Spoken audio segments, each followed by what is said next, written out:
try to fasten us, but magically by dawn... All right.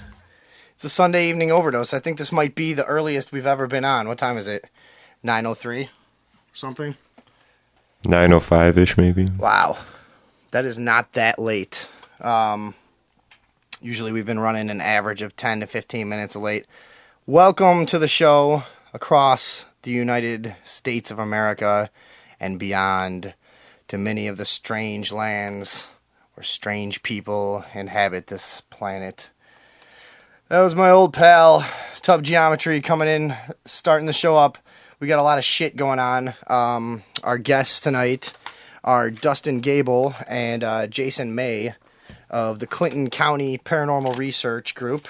They're going to be joining us later. As always, you can call in to the Sunday Evening Overdose. Last week, we had some callers. We had a lot of callers. Let's just talk a minute about calling into the show, please. We appreciate the humorous calls. The swearing is good. The threats and arguments and shit is all very nice.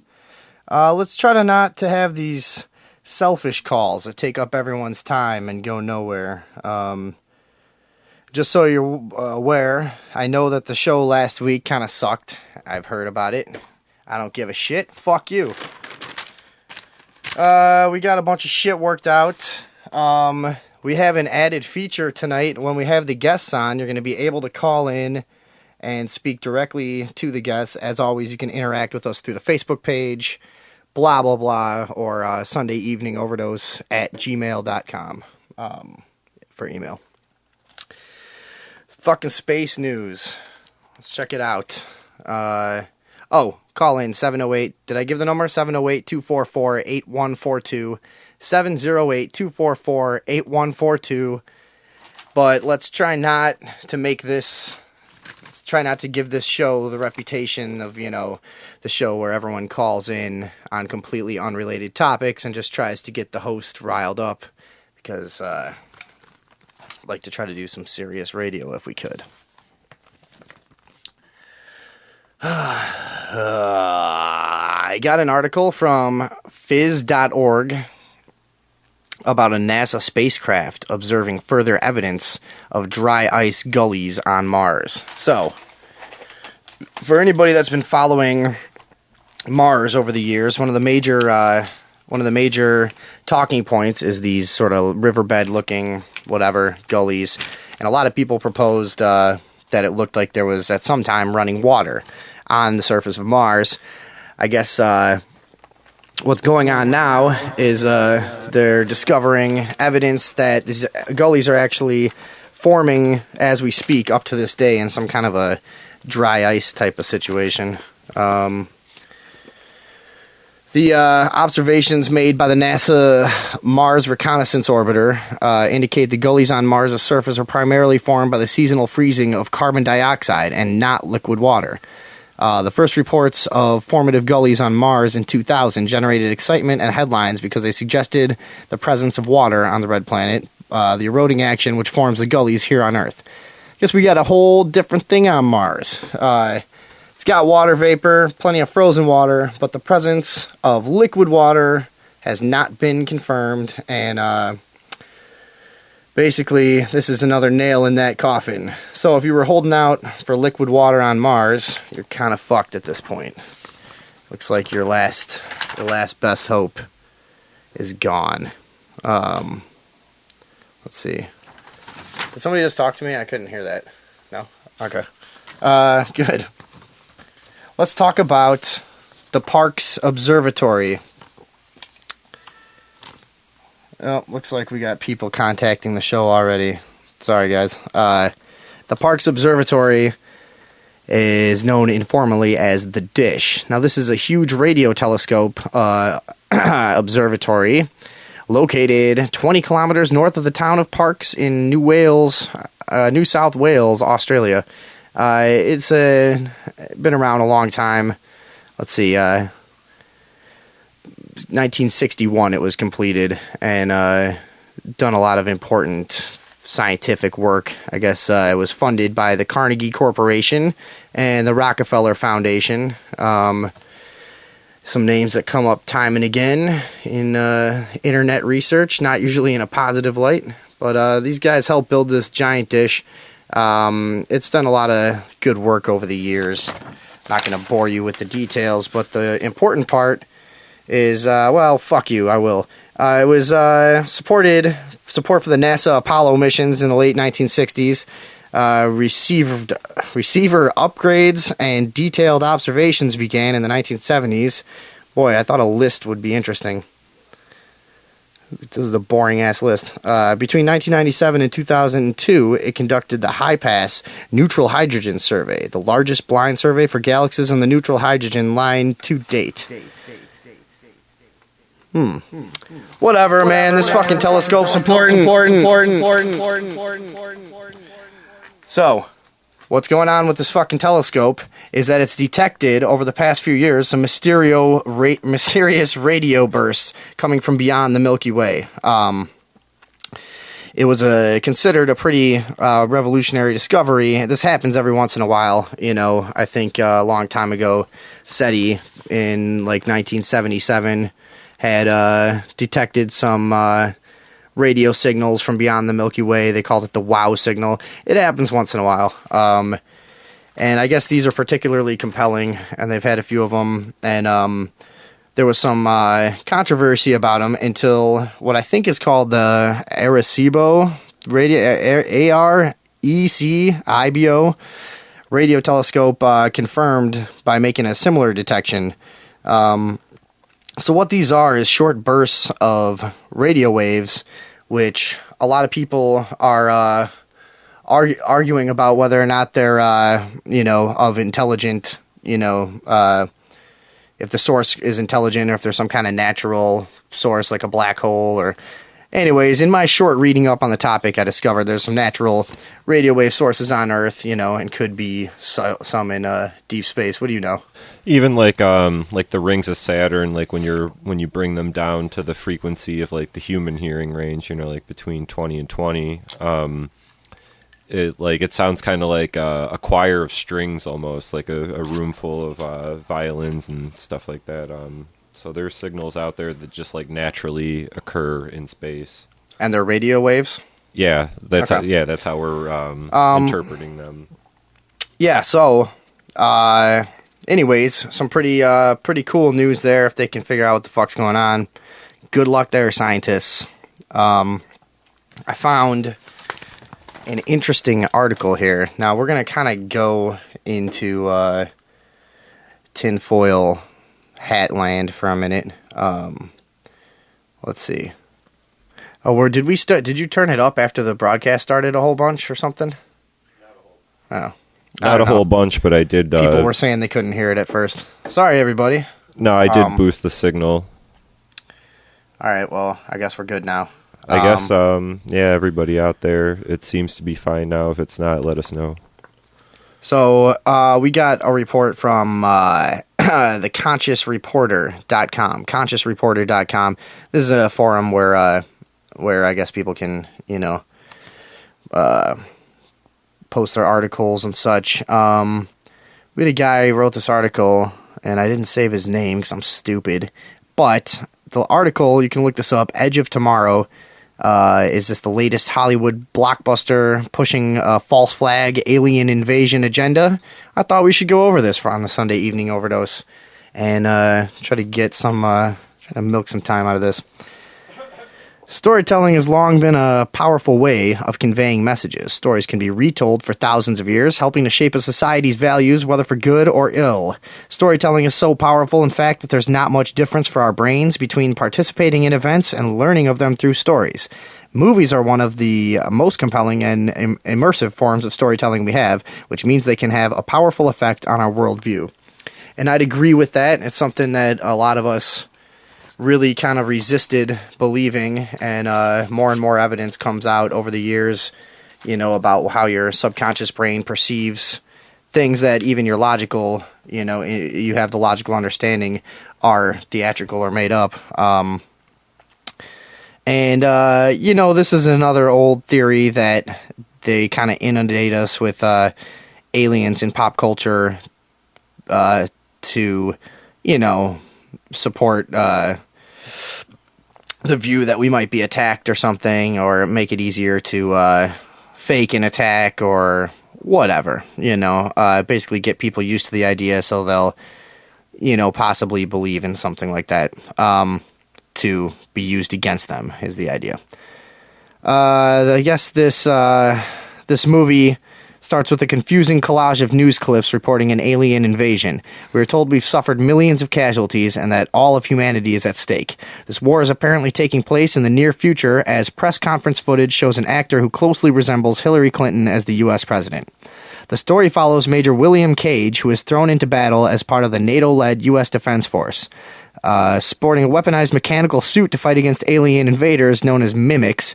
When Cage kills and is doused in the blood of an alpha mimic, he takes on their power to reset the day every time he dies. Alright, this movie sounds stupid as fuck, first of all. I'm done reading about it. It sucks. But, let's see what this guy is saying here. Forming.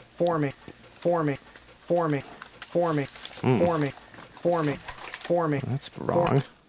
The mimics, I guess, look like a cross between a demon, a piranha, and a black tentacled octopus. They are fast, merciless, and deadly, with one reviewer describing them as nightmare creatures that look like razor-tentacled squid. A lot of testimony here that they just look nightmarish and demonic. It's a common narrative tool to make the film villain appear to be lacking in human qualities. They achieve this by contrasting the darkness of the mimics with the humanity and pain and love for two main protagonists. Yeah, it sounds like a dumb movie again. Your average fucking Hollywood bullshit. I think is the scientific term. So, pitch black eyes. The alien's eyes aren't black in the film, so what would that have to do with resetting the day? Maybe it has more to do with drawing upon other instances of black-eyed beings and creating a subconscious perception that these features are associated with ETs. This guy sucks. I hate the person that wrote this article. I'm glad that I didn't mention his name, and if it doesn't get better, we're gonna fucking abandon this shit. But if you guys want to call in about alien invasion, false flags, or any of the other topics that we're discussing, 708-244-8142, give us a call. So in the Edge of Tomorrow, we're not supposed to just fear the ETs. We're actually being programmed to actively want to take up arms against them. And this is another major theme portrayed through the film's global United Defense Force. This is a thing, this is my own comment here, in a lot of these movies where there's some kind of outside invasion force or maybe like, some apocalyptic threat. There's always this scene, where all the major countries in the world unite on a fucking conference room, picture video conference thing and argue a few times. And then like the guy from Russia's crazy and wants to kill everything. And the Americans calm everyone down and get, whoever, Bruce Willis or somebody to save shit. But the point is, there's always this idea. I agree with this guy that there's always this sort of point in the movie that, there's like a world defense organization of some kind formed. And if you follow the narrative of the world government, New World Order, that we're all so terrified of, you'll see the programming connection there. During the lead up to the 2012 London Olympics, the Daily Mail posted an article full of fear-mongering towards ETs, warning people to be alert against a possible alien threat. Really? Can we find that? The Daily Mail posted an article full of fear-mongering towards ETs leading up to the 2012 London Olympics. Daily Mongrel? No, Daily Mail. Mongrel? Okay. Yeah, the Daily Mail. The logical course is to unite the world against the alien threat, combining our military strength and fighting under the United Nations. But some countries might not fight. We saw this type of treachery and cowardice in the Second World War, though some brave people joined the resistance. Much of France accepted Nazi occupation. Yeah, this is, I don't know, this guy might be onto something. But it's up for you out there to decide when the time comes, is it a hoax or do you really have to fucking start killing some shit? Some fucking shitty aliens. coming in, causing us a threat as a species. I don't know, man. This guy seems a little bit wacky, but check that out. The Edge of Tomorrow. You can find. We'll post that on our Facebook page. The latest Hollywood blockbuster pushing false flag alien invasion agenda. We had a UFO sighting in Fayetteville, Arkansas. This was posted on one of the UFO forums.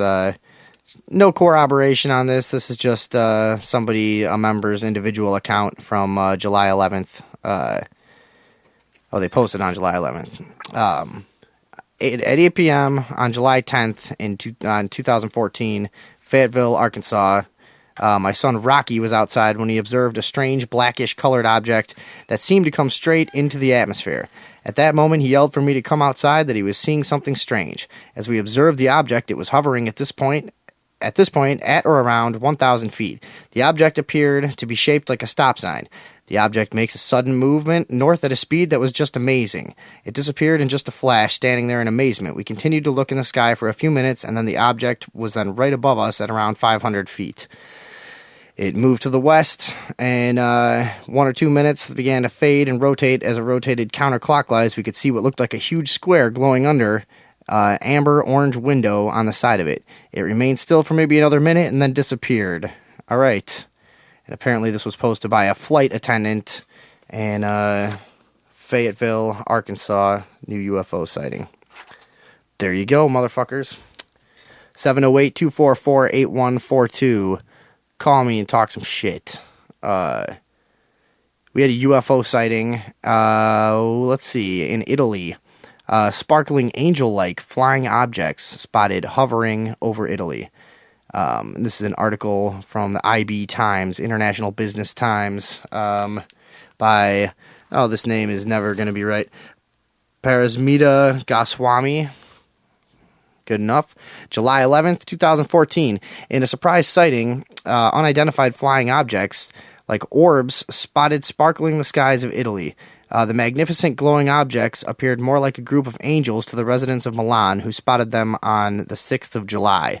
This beautiful but strange sighting was captured in a 9 minute and 31 second video clip and posted on YouTube. And we'll try to get that on our Facebook page too if you want to play along. The UFO changes shape in ways that we have never seen before. At one point, it looks like mini orbs, then changes to many angel-like beings. Very fascinating, and the color is magnificent. It's a pretty good video. I checked it out earlier. You might want to check it out. Of course, there's the usual vicious arguments in the comment section and whatever. But some shiny kind of diamondish kind of shit going on there. UFO over Italy. There you go.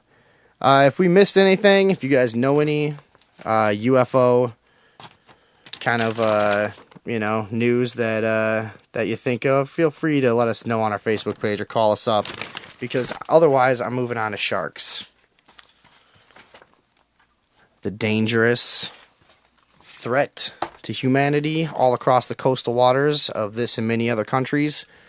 Sharks, the shark apologists, all over the internet and many of our beloved publications would have you believe that we're intruders in their territory, and this is, this is what they do. But I would argue, does that make it right?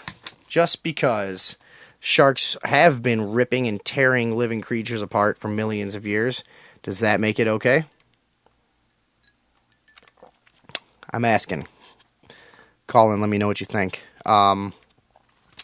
We do have a video here. It looks like we do actually have a caller. I'm going to take this, see what the fuck this guy wants. You are on the Sunday evening overdose. Who's this? Where are you calling from? Hey, this is Alan Kay calling from the DG area. All right, what do you got? Sorry, I'm going back to the alien thing for just a second here, if you That's don't mind. fine. We barely even got into sharks, and I hate sharks anyways. I said we've barely even gotten into the sharks, and I hate them anyways. Go ahead. All right. Okay, so I remember in like one of the stories you're talking about, these people are mentioning the approximate heights of this thing. Oh, it must have only been 1,000 feet in the air, or it was only that.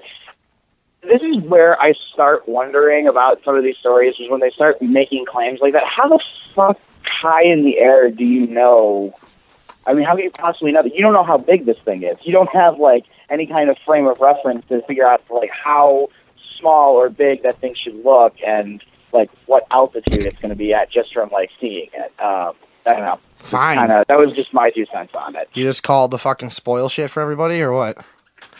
Huh? You just called to spoil that story for everyone? I didn't catch that, sorry. You can't hear me? I said you called to just spoil the story for everyone, or what? I mean, not spoil the story. I just, I was kind of questioning things. I wonder, when you gotta be careful when you read stories like this, because there's a lot of people just making shit up out there. I don't have to be careful. I can do whatever I want. I have my own show. I have no boss. I don't have to do shit. No. I mean, that's it. That's an uncorroborated. It's an uncorroborated story. And to tell you the truth, I have it printed out, and I don't even have the website that it came on. So, yeah, I don't know. That's just a story, and I go on the MUFON and the some of the other UFO forums, and you take them for what they are. I saw something weird in the sky, and I posted on there one time, and it was true. I mean, I don't know. Might be true, might not be true, but this lady was a flight attendant, so Yeah,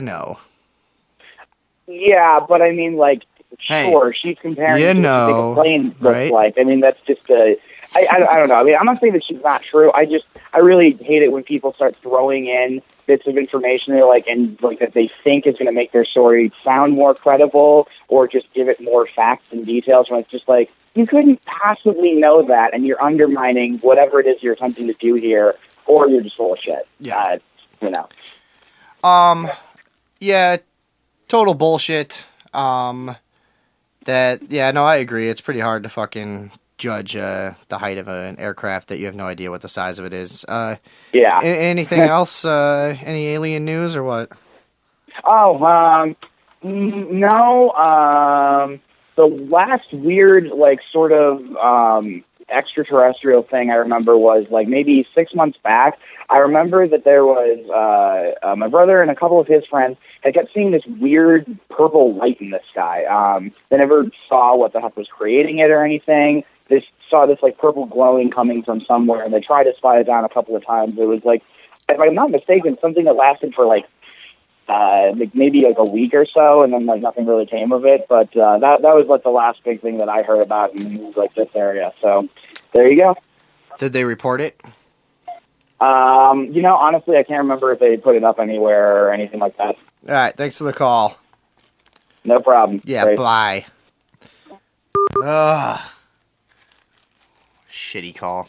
Gotta report your UFO sightings, people. It might seem insignificant, but it's the, it's the compilation of all the anecdotal evidence that starts to, add together into something maybe a bit more credible to the naysayers. Who knows? Although, probably not.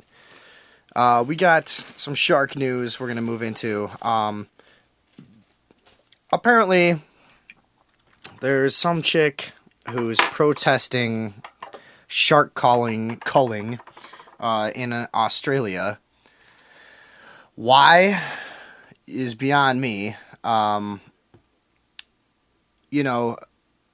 This is precisely the kind of thing that I'm talking about on this show, and one of the reasons that I started it. We're going to put a video up for sure this time. If anybody on my crew hears me say that we're putting a video on the Facebook page, it would be awesome if you could help me out, because I'm a little behind on that, but this is going up right now. I guess this chick dances with sharks on the bottom of the ocean and thinks that's supposed to impress someone, or make us stop killing these bloodthirsty monsters. This is going up on the Sunday Evening Overdose Facebook page right now, if you'd like to play along. This is Hannah Fraser, the world's most celebrated mermaid / underwater model and a dedicated conservationist, decided to dive headfirst into the battle and make a profound statement in opposition to her government's shark cull philosophy.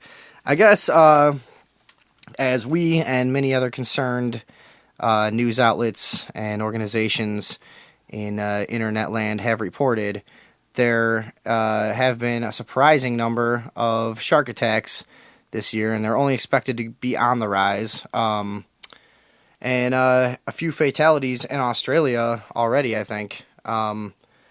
So I guess in response to all that, the Australian government is killing a whole bunch of sharks, and I say more power to them. It's about time we just show the shark apologists that we mean business. Teaming up with an Emmy Award-winning cinematographer and photographer Sean Heinrich, the world's leading authority on interactions with large predatory sharks, Jim Abernethy, the trio embarked on a dangerous mission the likes of which have never before been attempted. Let's see. Their objective was to present these magnificent creatures in a true and positive light by capturing iconic imagery of Hannah face-to-face with a 15-foot tiger shark, her hand resting gently on its massive head. Yeah, I'm going to try to pull this video up, but I would first like to say that this girl, I mean, you can make all the points you want to make about sharks. You know, all you're doing is you're putting yourself out there with these sharks. All you're doing is risking being eaten alive. You know, you never would have just arguing your case from the shore or going swimming like a normal person probably. How much would have liked this girl to get bitten in half by a huge shark in this video? You have no idea. Because that's my fucking story. That's my PSA right there. Dance with sharks, you fucking die. I don't know. They did it successfully. I guess what's been going on is, there's a lot of things contributing to the shark attacks, and there's a big fight, blah, blah, blah. It's not the sharks' fault. Fishermen are throwing too much fish garbage off the shores. This and that. You know the arguments. I guess tiger sharks' numbers have been severely depleted. But, you know, tell that to the individuals that we've reported on in the past few weeks who are now, you know, slowly digesting somewhere deep in the sea off the shore of Australia, and see what their families think about your little fucking shark dance. All right. In other shark news, we had a Quincy man. A Quincy man was arrested after swimming in an aquarium shark tank. There's an article by Justine Hofher. A Quincy man who jumped into a tank containing a shark at the New England Aquarium Thursday afternoon was arrested. Stephen Pellegrin, 51, jumped into the large center tank around 6:30 p.m. Aquarium staff immediately demanded that he exit the water, but they say he swam around for several minutes before complying. Erica Brody, an assistant district attorney, said the fish tank was 27 feet deep. That's what I love about this style of reporting. Erica Brody, they get a quote from the district attorney, and then it's that the fish tank was 27 feet deep, instead of just fucking looking that information up and saying it. Fuck you, Justine Hoffer, and your stupid goddamn article. We also had, what? Let's see. Even a shark bite won't stop this teenage surfing fanatic. A shark bit 14-year-old Tristan Durham's foot Wednesday while he surfed off Eastern Florida. While he surfed off Eastern Florida's New Smyrna Beach. It's a popular destination, popular vacation spot.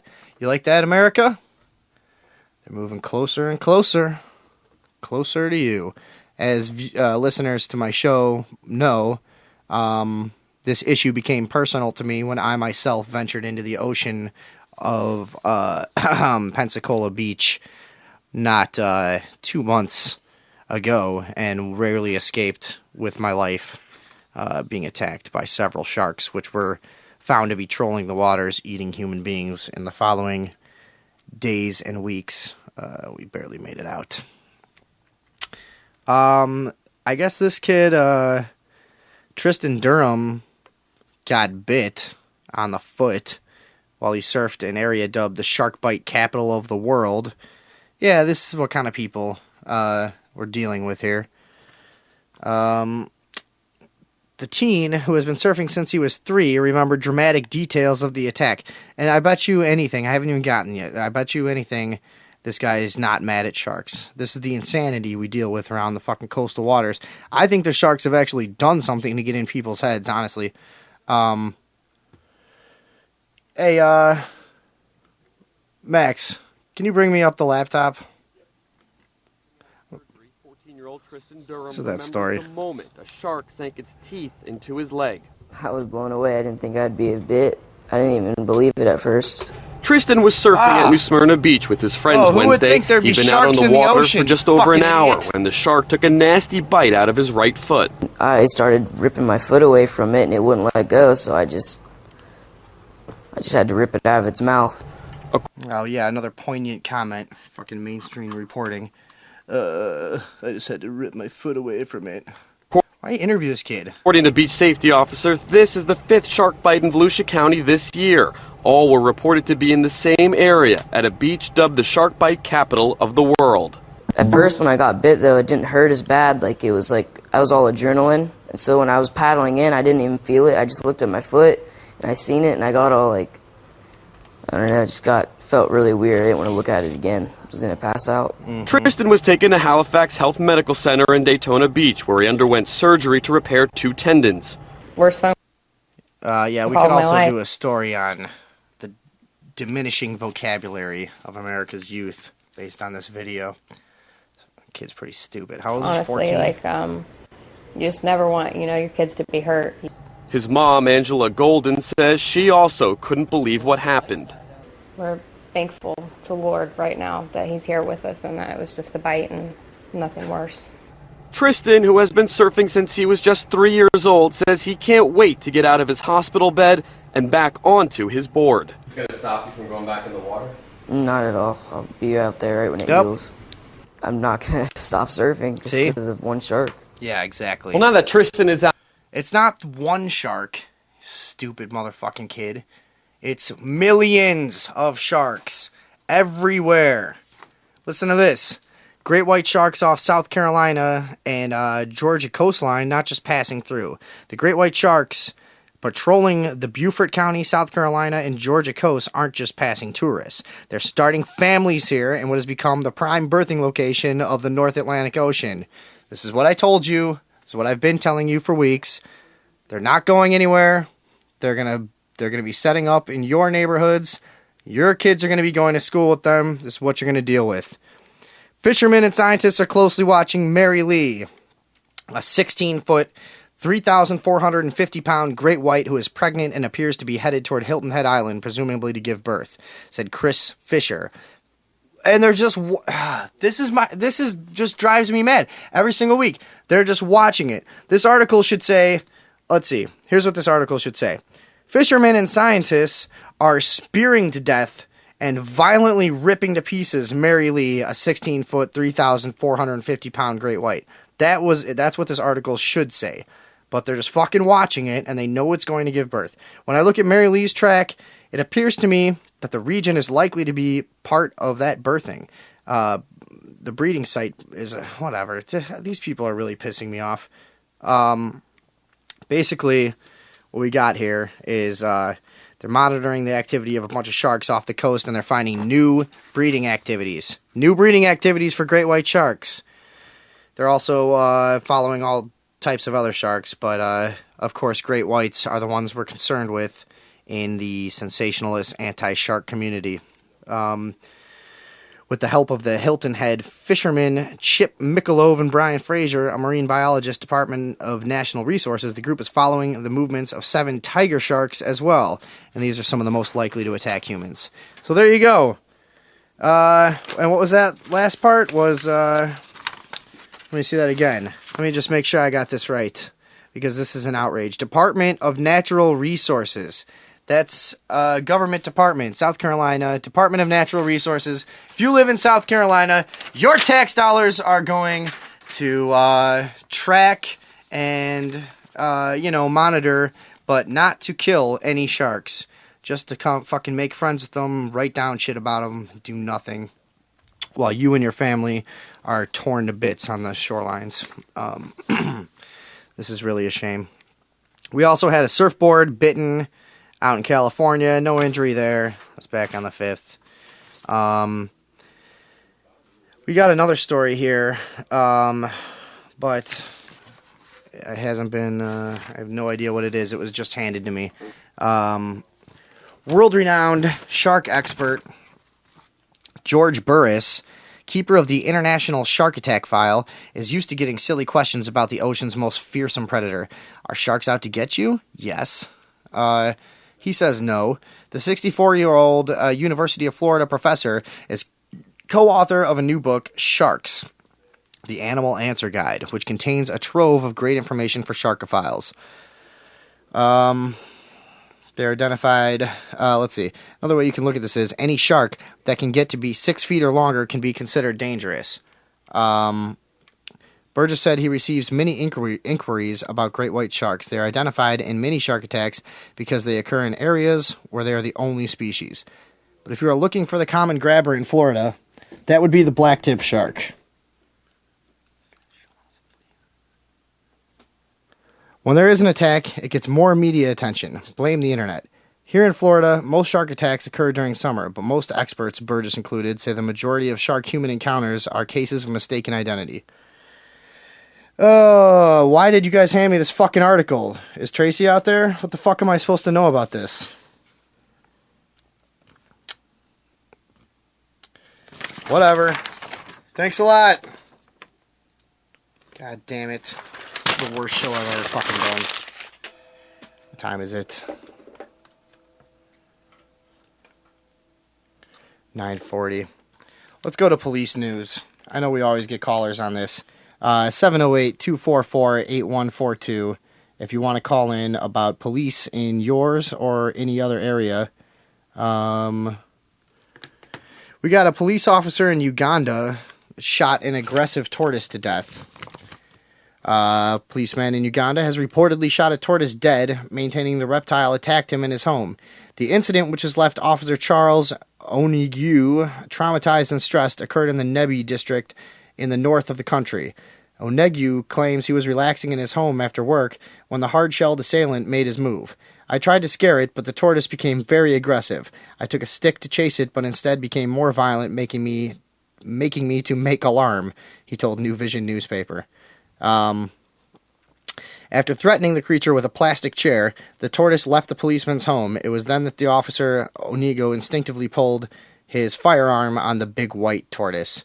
This is, police violence against tortoises, I suppose, in Uganda.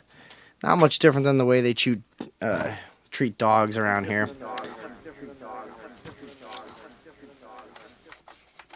Yeah.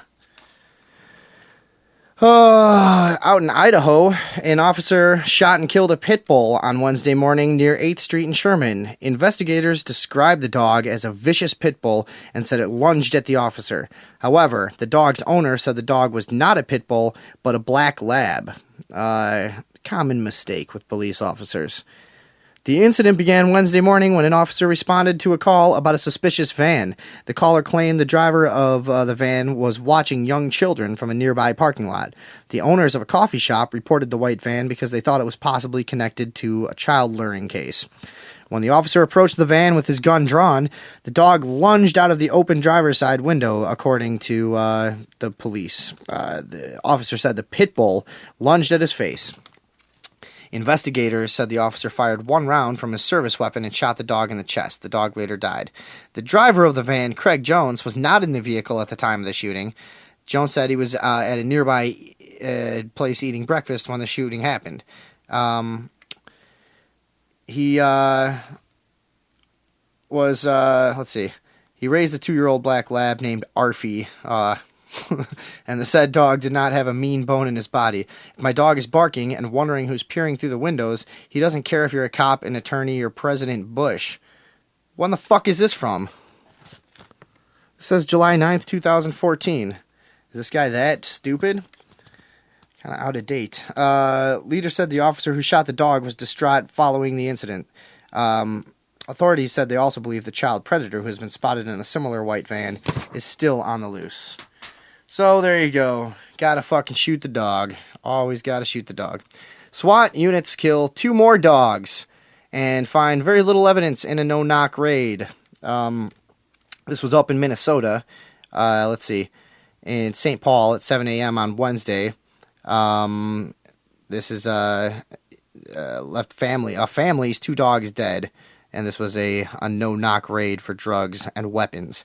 The SWAT team barged in while the family was asleep, and I guess the father and his 2 children on a mattress and shot the 2 pit bulls. So there you go. We're not going to get too much into that, but that was up in St. Paul. SWAT teams killing pit bulls this week. This is a good article. A man who shot at cops during a no-knock raid was acquitted on all charges. When I knew they were policemen, I lay face down and I kept saying, I'm sorry, I'm sorry. That's a quote from the shooter. A jury found Adrian Perryman not guilty on all 4 counts of aggravated assault on a peace officer. The incident that led to the charges against Perryman happened during the pre-dawn hours of October 26, 2010 in San Antonio, Texas. SAPD's Tactical Response Unit was executing a no-knock search warrant. The occupants in the house at the time were Perryman, his girlfriend Rebecca Flores, Flores' 3-year-old granddaughter Savannah. Flores' he saw 2 shadowy guys on his security cameras. The wife woke him up, tossed him his gun. He ran down. He said, don't come in, I've got a gun, I'm going to shoot, stay out. Somebody kicked in the door and he shot him dead. And that's the way it goes sometimes when you're trying to fucking break into people's houses in the middle of the night unannounced. I remember telling him the police were here, and this is the wife talking. She remembers telling him that the police were here, and she thought they were there to protect them. She was quite relieved until she realized what had happened. So the guy was immediately surrendered himself, and I'm kind of surprised he made it out of that situation alive, actually. I'm not sure how you're able to kill a cop with other cops around and survive, but this guy figured it out. I guess it does happen every once in a while. Good for these cops for not murdering him and putting his gun back in his hand. I guess, let's see, the 29-year-old man... Oh, wait, let's see. This was a different case. The author of the article is just referencing the details of the latest victim in another case where a 29-year-old guy was gunned down in his own home in another no-knock warrant where they found 0.2 grams of marijuana. This shit happens all the time. We all know it. You can look it up. But that's just one of them. Livingston, Illinois, this week. Federal agents apparently have swarmed a place in Livingston, Illinois. I guess just the town. They showed up and kind of made like a base on a playground of sorts, and trying to get this video up here for you. I'll put it up on our Facebook. You can check that out. Sunday Evening Overdose Facebook. But yeah, they set up and really with no explanation started doing some kind of big drills, helicopters, black uniforms, the whole bit. A lot of people would argue this goes on in small towns all over the country as just kind of conditioning and getting people used to seeing, this kind of presence and converging the police and military and on down the list. I guess the citizens were very interested and attracted, and say the officers were hospitable and even invited the kids to check out the choppers up close. So there you go. That's some big mysterious drill in Livingston, Illinois. Homeland Security, U.S. Customs, and Border Patrol, all convening on this small town out in the middle of nowhere. Well, I have to say I'm pretty pissed off at all of you that you're not calling in and adding anything to this bullshit show. This is the Sunday Evening Overdose once again. We're going to come back in a little while with our guests from Clinton County Paranormal Research, Dustin Gable and Jason May, coming up soon. And they were just out last night at McPike Mansion in Alton, Illinois. For those of you who are familiar with Alton, you may know that it's renowned for many ghost stories and haunted places, all kinds of historical shit. So I guess they were out there. They got a bunch of EVPs. Those are those ghostly recordings that you've seen before, for those of you who aren't sure what that is. And they've sent some over to us. We're going to play them for you guys, and we can see what you think. So that'll be after the break. We'll come back and do some other shit, have a few drinks, hang out, and you're spending the night with the Sunday Evening Overdose. I'm going to take you out with the few songs here, and we'll be back to talk ghosts. Whoops. No, we're not. Hang on a second. I will be in 1 second. God, that was almost such a fucking slick transition, too. One day, if you stick with this broadcast...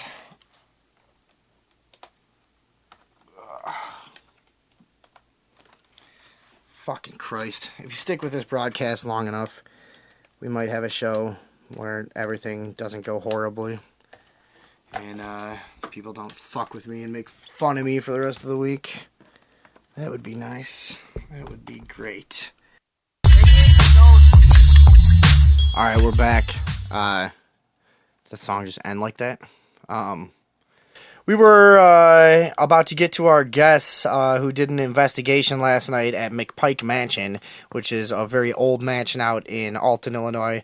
Very notorious, goes back to 1869, very notorious in the world of paranormal investigation in that region. So why don't we go ahead and bring these guys on. Dustin Gable and Jason May from Clinton County Paranormal Research Group. Are you guys here? Yes, we are. Yep. All right, how's it going, guys? Not bad. How you guys doing? All right, thanks for coming on last minute. I appreciate it. You guys are out in Clinton County. For those that don't know, that's, what do you call, Southern Illinois, yeah? Yep, Southern Illinois. And you guys just did an investigation at a pretty notorious location last night, huh? Yes, we did. And how'd it go? Awesome. Very active last night, mainly because of the full moon and how close it was. We had a lot more activity than usual. I don't know if people can hear the caller. I think it needs to be turned up. So you guys had a ton of activity, yeah? Yes, we did. And you sent me over a bunch of EVPs, and for our listening audience that doesn't know what that is, you want to give them a quick explanation? The EVP, electronic voice phenomena, is when you get spirit speaking to you that you don't physically hear, but it shows up on a recording device like a digital recorder, a cassette tape, or sometimes even video will pick up the audio of something talking that's not physically there. Sure. Do you have any opinion as to whether these are typically intelligent or some kind of replay of some kind, or do you have an opinion on that?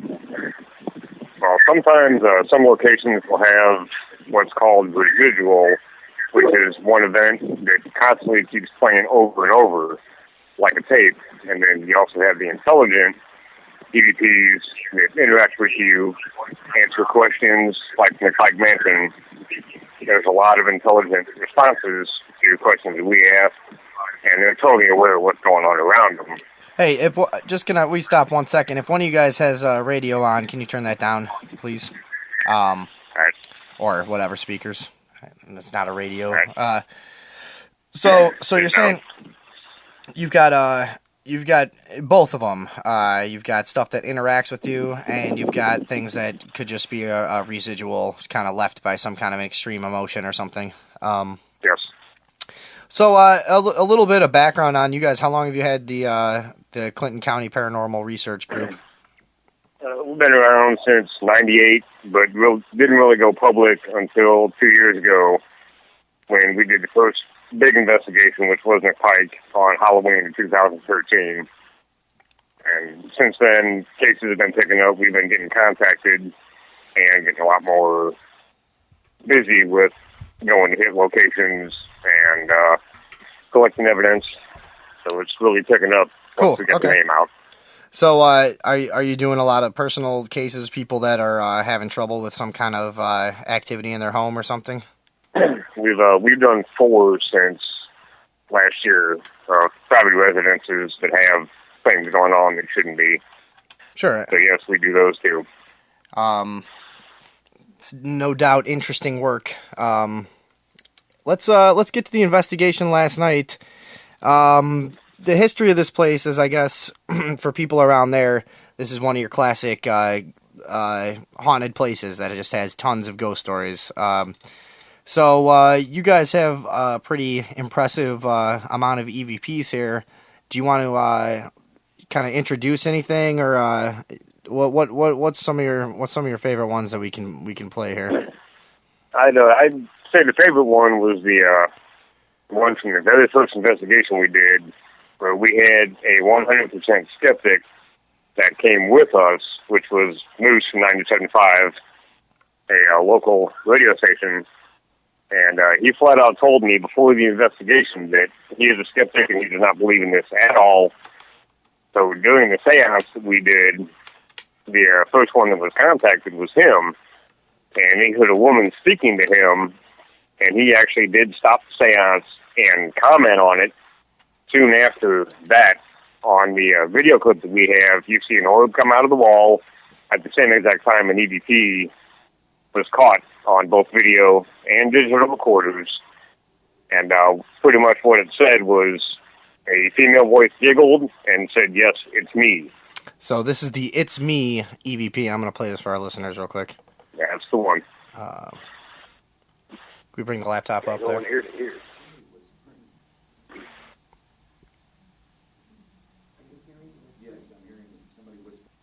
Yeah, let me play that again. I think we might have missed it.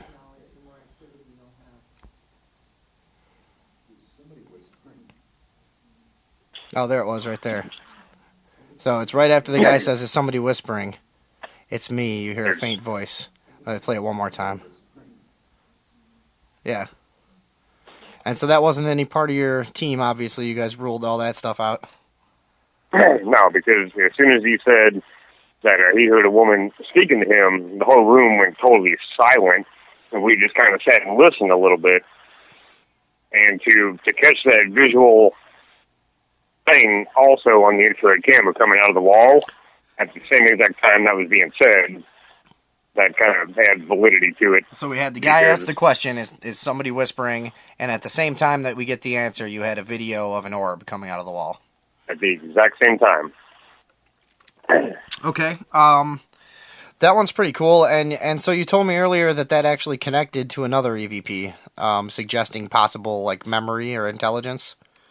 Yes, it does. The second visit, he wanted to go back and sit in the exact same spot and just kind of rethink what happened to him, because as of that event, he flat out told me that he is no longer a skeptic since he experienced that, and he wanted to sit down and go back over what happened and think about it.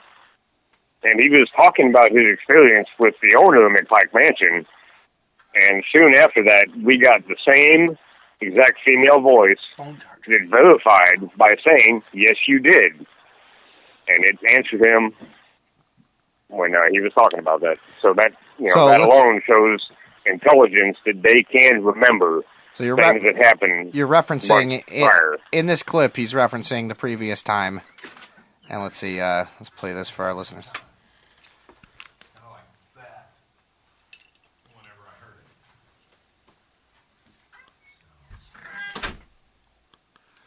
Ah, that is creepy. Here, I'm Yes, it is. gonna play that again one time. Kind of like that. So he's talking about the last time you were there, yeah? And Yep. she says, yes, you did, like remembering what he had been doing. Whenever I heard it. Yes, that's exactly what happened. Yes, you did. That one's And that- clear, too. Because I went kind of. And that shows that, there's going to be intelligence to it, because that was, a few months after the initial event happened to him. And, for a spirit to remember that far back and, have some kind of conscience where they can actually remember those events, that's kind of neat. That is pretty cool. I mean, who knows what exactly it means, but it is pretty thrilling to get that kind of a sort of connection there, yeah. And see, at the time that was caught, none of us, after he said that, none of us heard anything said. But when I got back home and pulled the audio off the recorders, and I cut the noise level out, dropped it down, and started playing it, that was caught, but none of us physically heard that being said at the time. Yeah, that's very cool. So you do, you clean these all up and do production work on them yourself then? Yes. Just out of curiosity, if anybody's interested in doing this on their own, what do you recommend to help capture the EVP? How do you reduce the noise? How do you do what?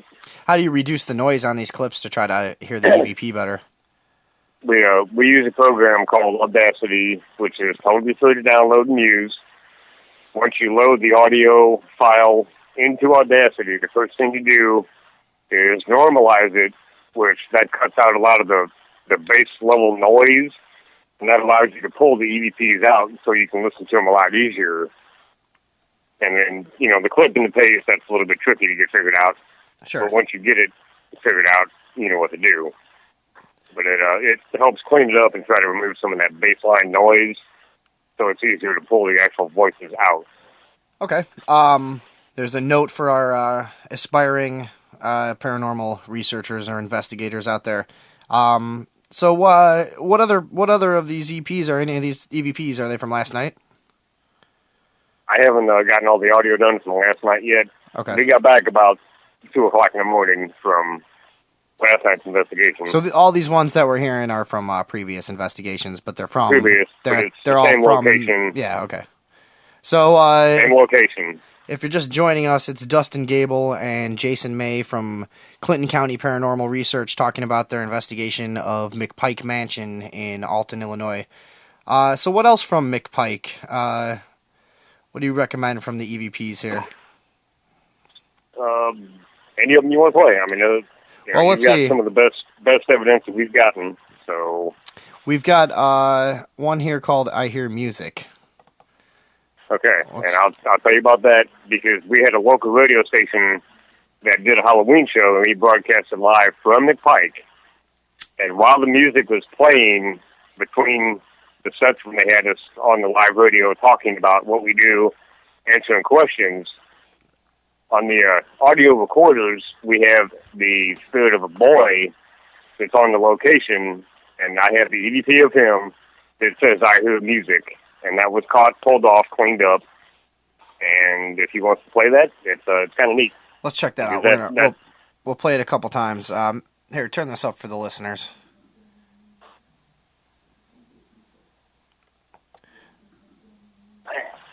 Yeah. Right at the end there. And that's "I Hear Music," yeah? Mm-hmm.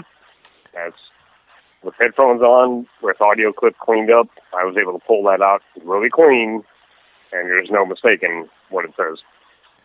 Okay, so let's try another one. How about "Where's My Mommy"? That sounds creepy.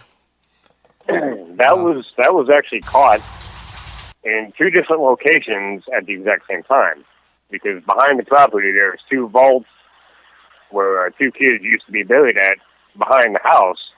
That was caught at that gravesite and also inside the house at the exact same time on 2 different recorders. Oh, wow. And it is a female child that's saying, "Where's my mommy?"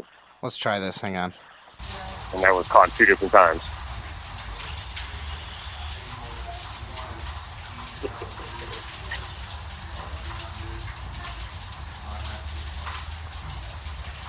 All right, so that one's pretty deep in the background. Do you know exactly where the EVP is in that one? That specific one. Let's see. I think I hear it right there. Where's my mommy?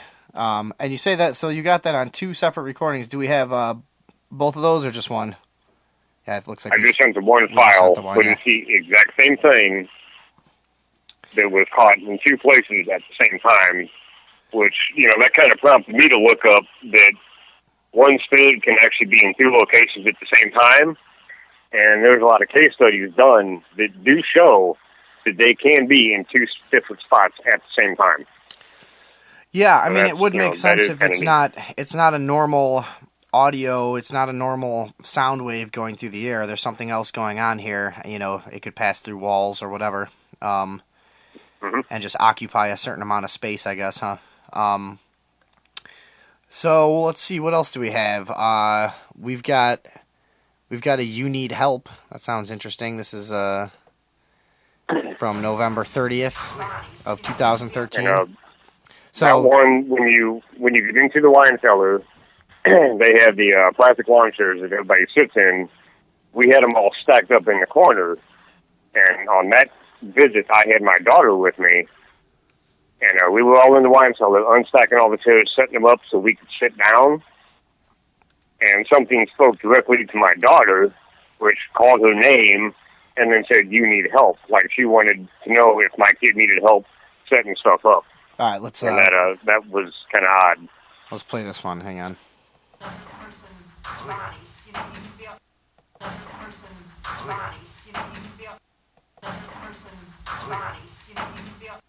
Is that the voice right at the end there?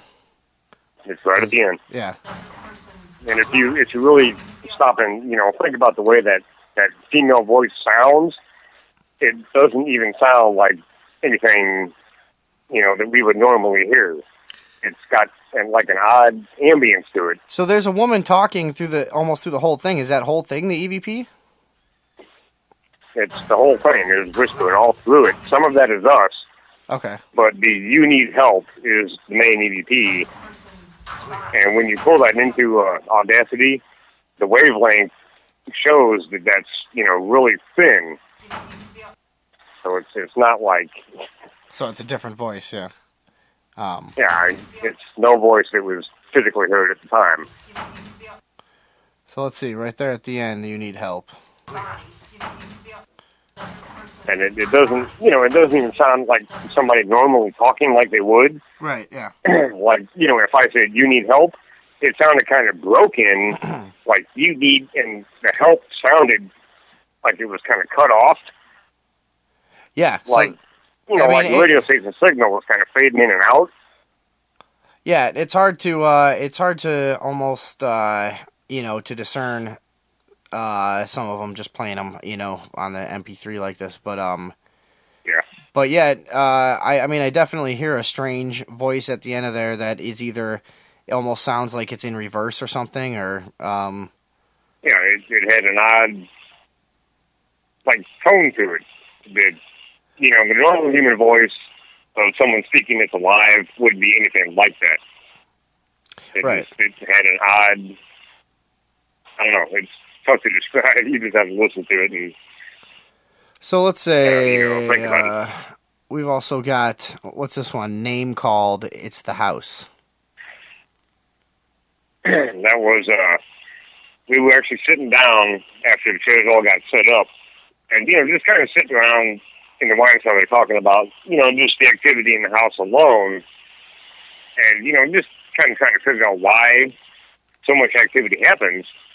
And the female comes in, my name is called, and then you hear a low whisper that says, "It's the house." So and that is that same female that also said the giggle and "it's me," and then responded to the other guy talking about what happened to him by saying, "Yes, you did." That is the same exact female voice. Okay, so let's hear this one. We're gonna hear Dustin. It's the house, right? That's what is on here.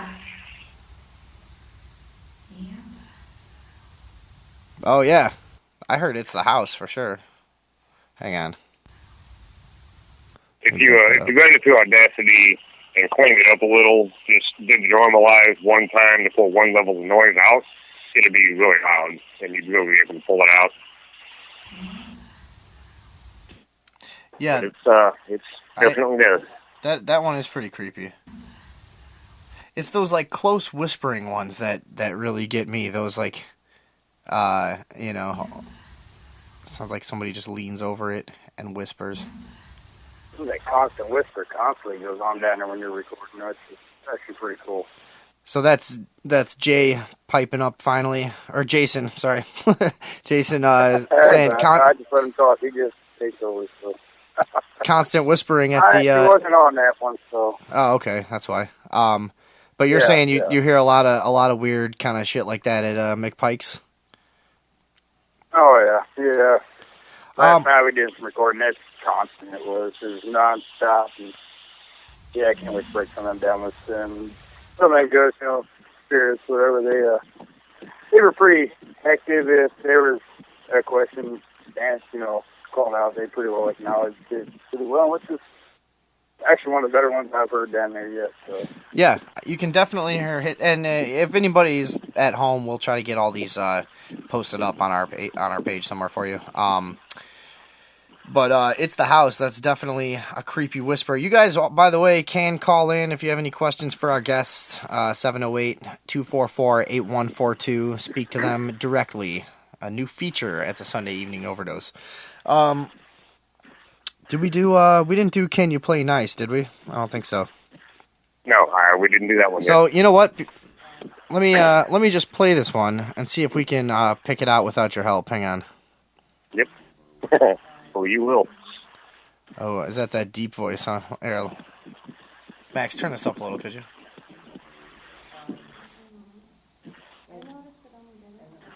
So there's a really deep kind of disembodied voice right at the beginning of the clip. I assume that's the EVP you're talking about. The child is towards the end of it. Actually. Oh, really? There was two EPs. Somebody same with a audio clip. Oh, so there's two. Okay. Let's see. So let's play the whole thing.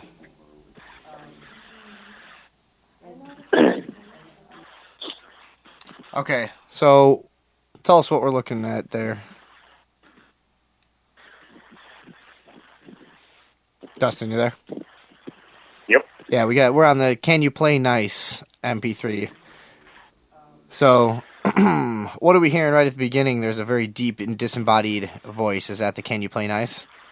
That is believed to be Henry McPike, which used to live in the house, and we actually listened to him talk to us pretty much all night last night, and we spot checked a lot of the audio from last night's investigation, and he was on it a lot, and we also got that boy a few different times last night, and we spot checked and played some of that back last night for the owner. One really loud one that we caught with that same little boy, and exactly what he said to me last night was, "Will you play with me?" And that was played for the owner, for the shaman that was also with us, and they all listened to it in real time, and that was just caught last night. So it's still extremely active, and everything is still there. Very cool. You're going to have to send us some of that stuff when you get it cleaned up. Oh, definitely. And let's see what else we got. Let's play a couple more of these, and then we'll move on. How about In a Tree?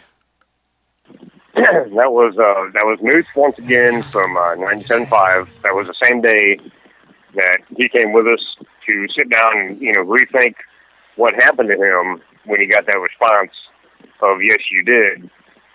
Was later on that afternoon he had to go back to the station, and he was talking about well, we can't be hanging around here all day. We got to get going pretty soon. The minute that he said the word "hanging," that same boy's voice came in and said "in a tree." Now, for the time period, that's common in, the mid to late 1800s for people to be hung like that. Sure. But for that boy to have an EVP said of in a tree, tying in to him just saying hanging, that again shows intelligence. They do know what we do and talk about there.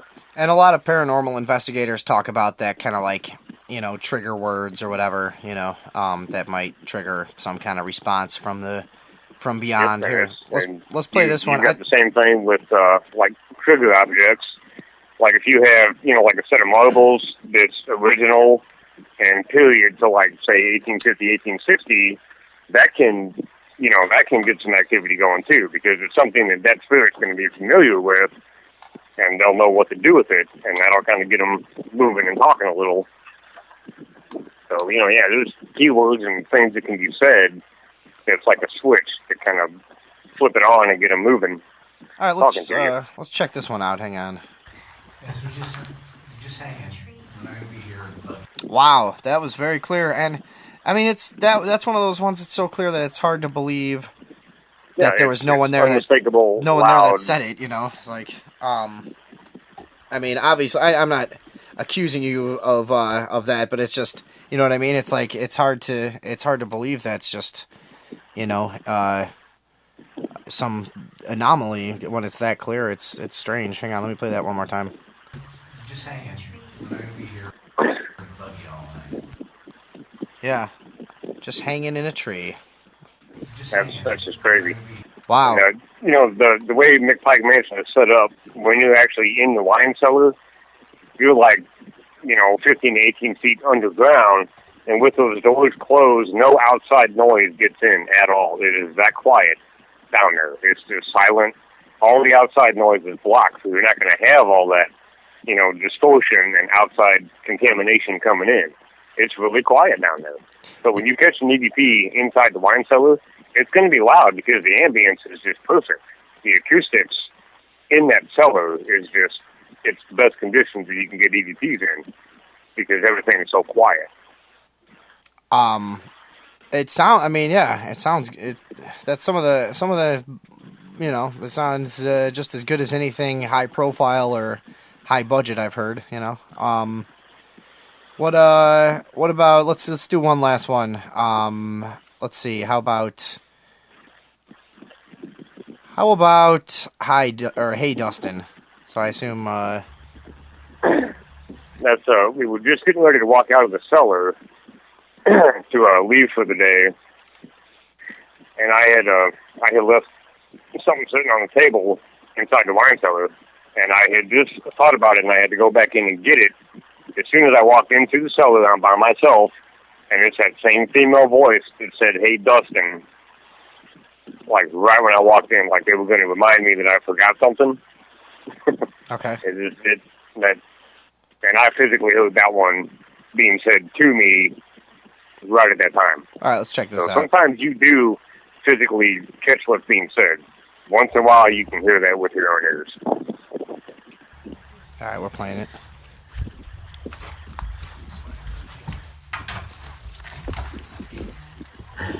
Yeah, right there, towards the end. Hey, Dustin. Yeah. And, you know, that again shows intelligence that, you know, they know what we do. They're totally aware of us being in the house, what we do, what we talk about, and they interact with us. And it's, you know, the more you go, the more activity happens because they eventually get, you know, so used to you being there that, you know, they easily talk. That's our theory anyway. Yeah.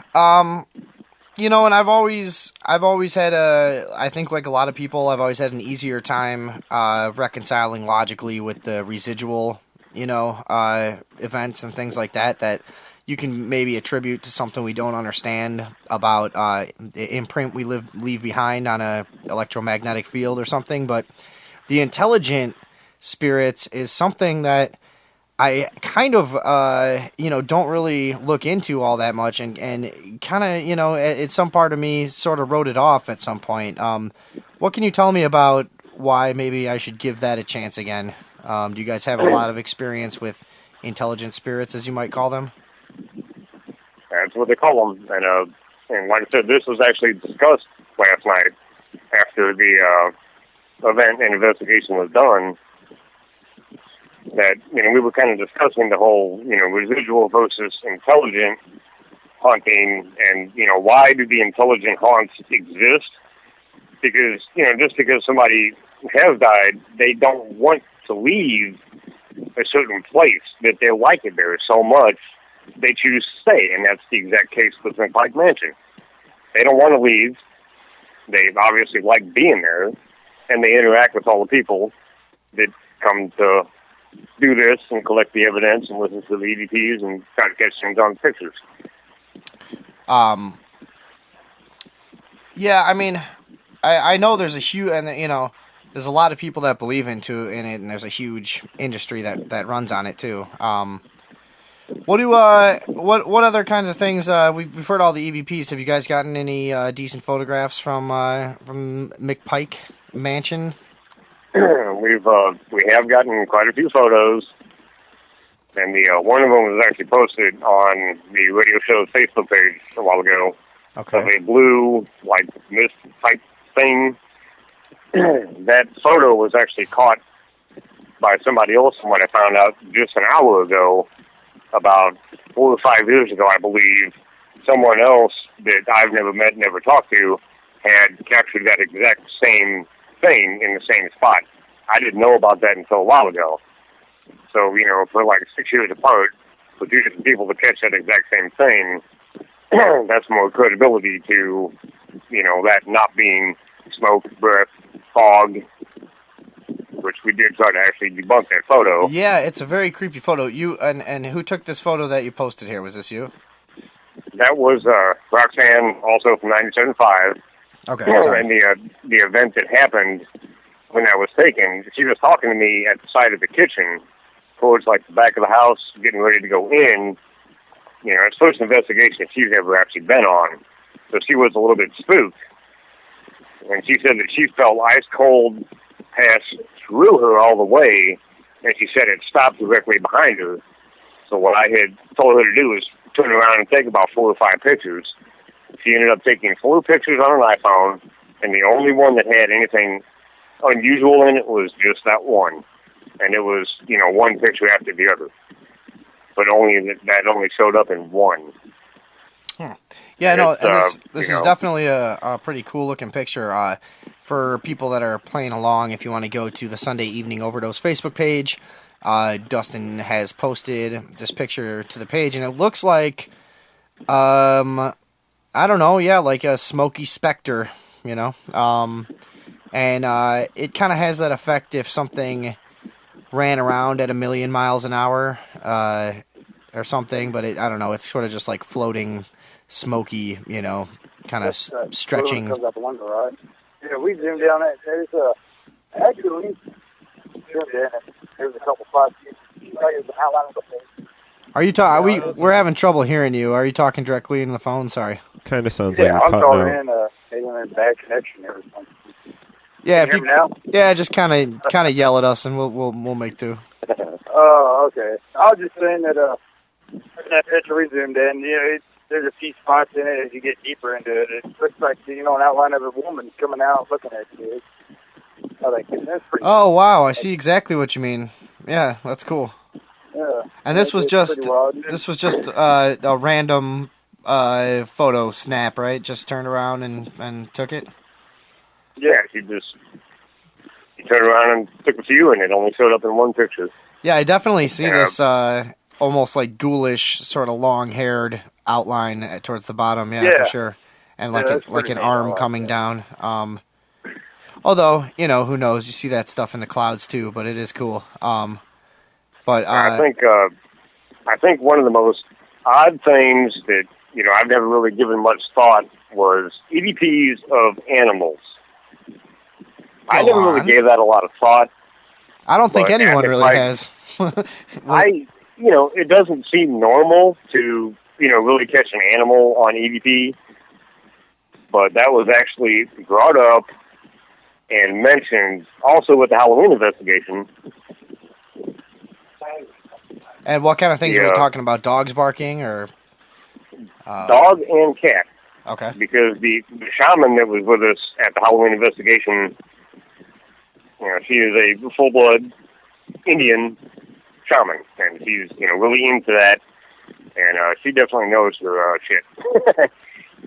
But she had brought up, and, being Native American, they do believe a lot in, animal spirits.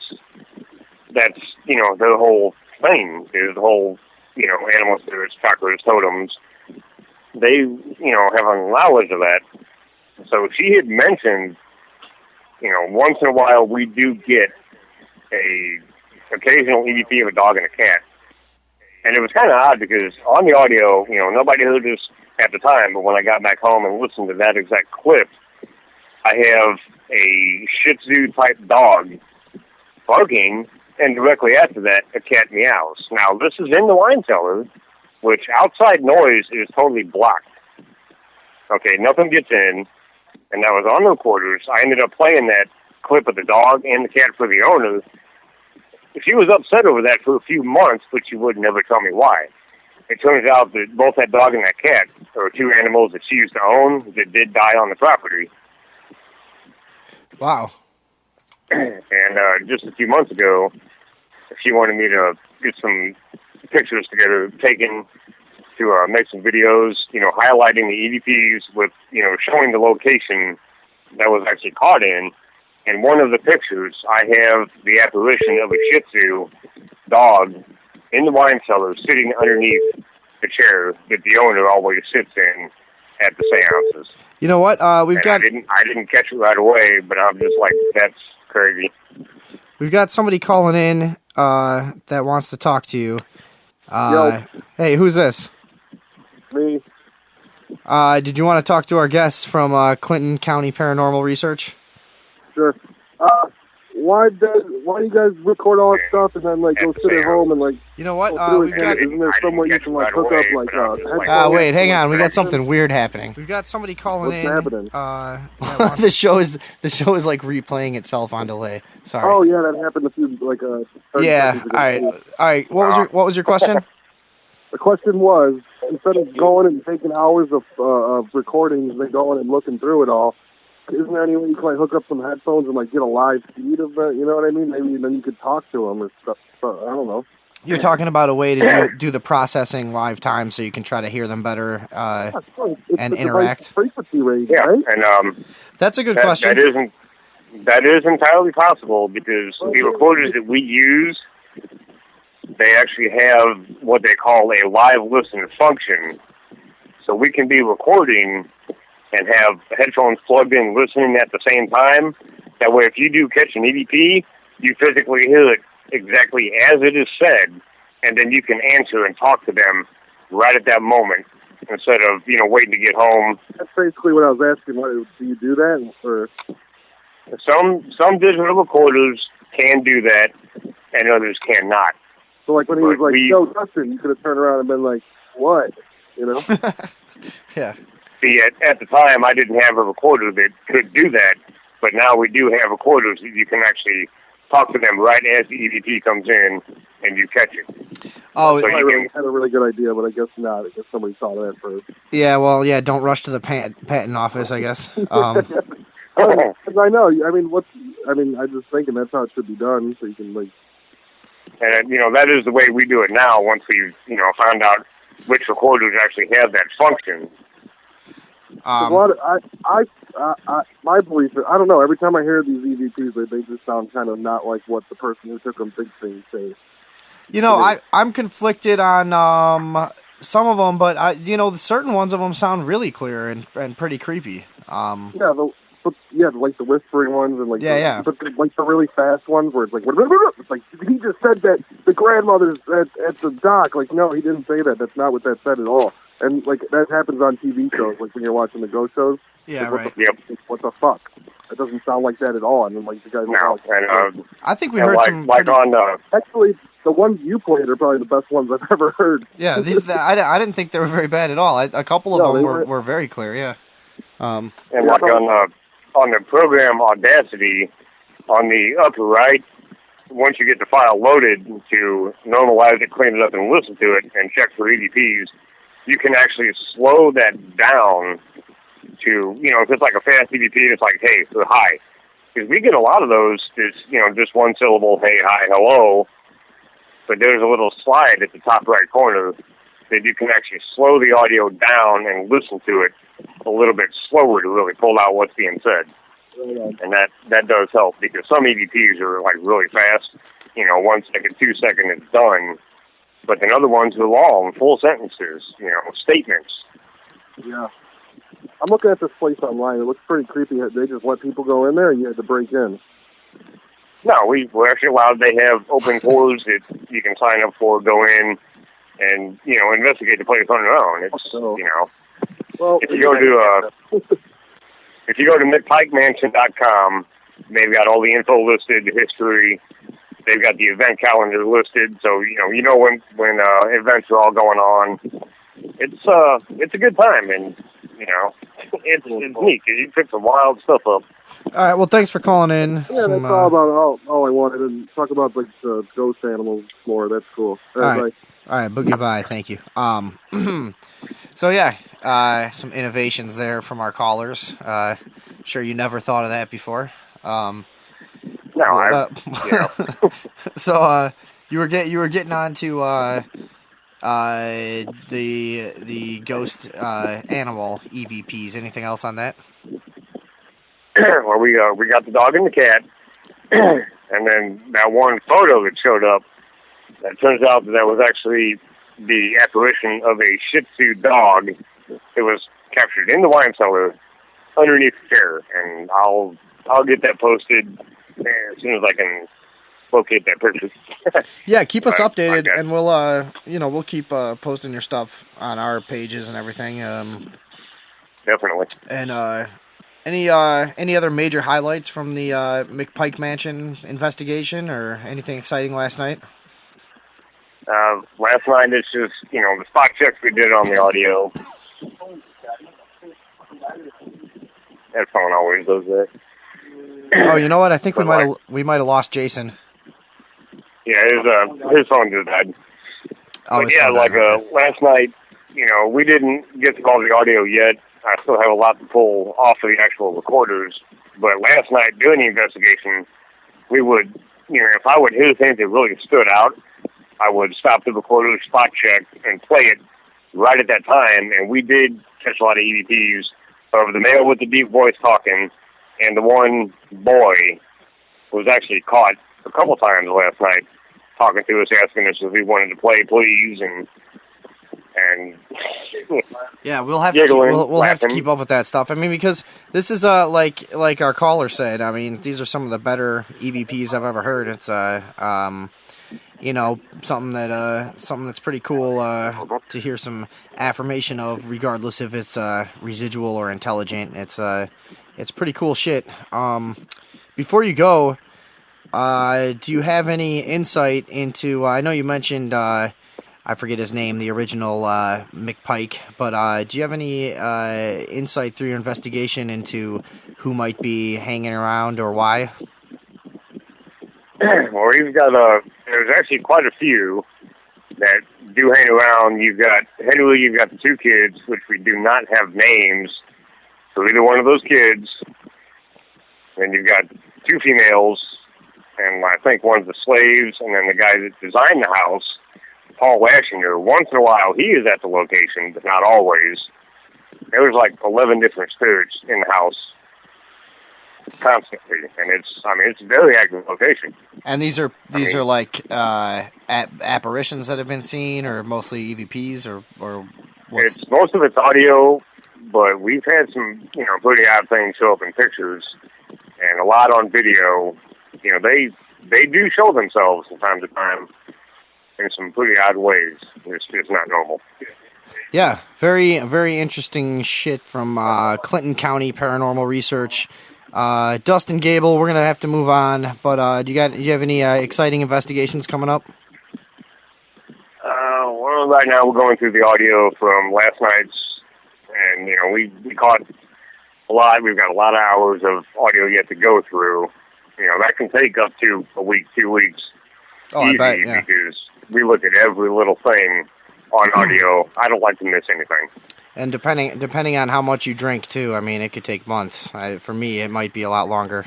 But But thanks for coming on the show last minute again, and hopefully we'll keep in touch with you. And we had another paranormal team on, and I'm gonna offer to you too. Anytime you guys are cool with it, we'd love to broadcast an investigation live. Come down and visit. So if you ever have anything that would be cool for us to tag along, let us know. Oh, definitely. Anytime. All right, man. Thank you very much. All right. Take it easy. See you later. Okay, there goes Dustin Gable, and Jason May's phone died, I guess, before that. The Clinton County Paranormal Research Group, I guess, or maybe they're just called Clinton County Paranormal Research. They got a Facebook page. They got the YouTube. They got some other shit going on. I will post all their links on the Sunday Evening Overdose Facebook page. We're going to play a little bit of music and come back with some more news and bullshit and probably some asshole callers who are going to start bugging me. All right. Holy fuck, we've already got a caller. Oh my god, we take every call straight to the radio, no screener. Who's this? What do you want? Wait, you're on the air? Yeah, we're on the air. Oh, well, I must have a shit feed. Okay. I'm a caller. I was trying to play along, and did you post a bunch of stuff to Facebook, but it doesn't show up? This is a shitty call. I'm done with it. All right. That sucked. So let's go over that again. If you want to call up, this is not the fucking retard, stupid motherfucker. Oh, sorry. Can you kill the phone for a second? My fault. We have a producer, and I just don't use him. And the laptop too. So let's go over. All right, phone is cool again. Leave the laptop down. I'm gonna switch computers so we don't have any more problems. The phone is for intelligent conversation, ladies and gentlemen. It's for things that you might find important, funny, whatever. We don't need to call the Sunday Evening Overdose with useless bullshit, which happens too often. But if you do want to call in, 708-244-8142. I will probably be mean to you, and we'll hang out, we'll have fun. I kind of want to start a segment just called, like, I'm gonna fuck you up. Where you just call me up and threaten me. If anybody, 708-244-8142. But, like, if you do it like a pussy, I'm going to hang up on you. Like, if you're going to call up, you just say, you got to start by saying, I'm going to fuck you up. You say all the ways you're going to fuck me up. I'll say all the ways I'm going to fuck you up. And we'll go on from there. We can add that as a segment just for tonight. But, in the meantime, I guess I'll get back to some news. So we can, move towards the end of the evening here. I've got a pile. I already did sharks. I already did aliens. We did ghosts with our guests from Clinton County down in southern Illinois. If you missed that, they have a lot of really cool EVPs. I think I kept calling them EPs, but they're EVPs. Recordings of voices from the beyond. Some of the more convincing ones I've heard. If you missed that, fuck you. All right. In the other pile of my news section, this is an article about a Canadian high school student and her mother taking their objections to abstinence-only education all the way to the Alberta Human Rights Commission, saying that making the teen sit through a Christian-based course about sexual purity violated her rights as a non-believer. And this is basically a story where they're trying to teach, I guess, abstinence only, and for some reason it's been very difficult for this little slut who wants to get fucked at a young age, apparently, which we are not in support of. Are we? Are we? Nothing. I was trying to get my producer to go in on that with me. Last year, when Emily Dawson's public school required her to attend a 2-day abstinence education class delivered by a conservative religious group, she was shocked by what she heard from the speaker. She did a lot of slut-shaming to the women and pointed out the guys as horn dogs. Emily, who is now 18 years old, recounted to the Edmonton Journal her struggles. She said the questions about same-sex relationships from LGBT students were immediately shut down as well. Where the fuck was this? Alberta. It's up there in Canada. Dawson decided to sit in on the abstinence lecture to experience it for herself, and as a single mother, she was personally offended by the messages about families like hers. She told CBC News that the speakers were essentially bashing single parents, saying that their kids are prone to depression, suicide, and juvenile delinquency. All right. That was her mother, by the way. Yeah, I don't know. Seems like a whole bunch of bullshit. People trying to boss each other around. I'm so sick of these fucking stupid-ass stories. Oh, I want you to do this. I don't want to do that, but I can't just go somewhere else. I have to take you to a big court thing and blah, blah, blah. Emily's public school district maintains that the abstinence assembly meets school guidelines. So what? So the mother and daughter brought their complaint to the Human Rights Commission, citing a section of Alberta's Human Rights Act, legislation that was enacted in their province in 2009 that gives parents the right to exempt their children from courses that cover sex, sexual orientation, or religion. This week, the commission agreed to review the complaint. So, let us know what you think about that. I don't know. Kids are not allowed to have sex, I guess, in Canada. Up at this school. We got... Oh, forget the OK Glass. Mind Reader, RDR, is a Google Glass app you can control with your thoughts. All right, so I got to pull this up. You have to give me 1 second. We had to switch computers, and we had this all ready to go. But this is a new Google Glass app. You've been hearing about this, and a lot of people are a little bit nervous as to the implications of some of this new technology. You know, such as computers that can read your mind, I guess.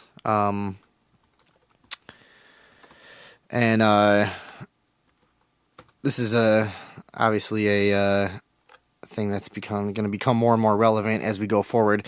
It's going to be the same thing. I mean, it's getting a little bit more obvious, I guess, when this stuff pops up. But, like, you know, at a certain point, you know, a lot of the naysayers from technology of the past turned out to be right in certain ways, you know, and if we could be more responsible as consumers, or if we had a less malicious ruling class, we might get to use some of these things to our advantage. But, you know, to most people, television is really not a tool. It's probably a detractor for most people.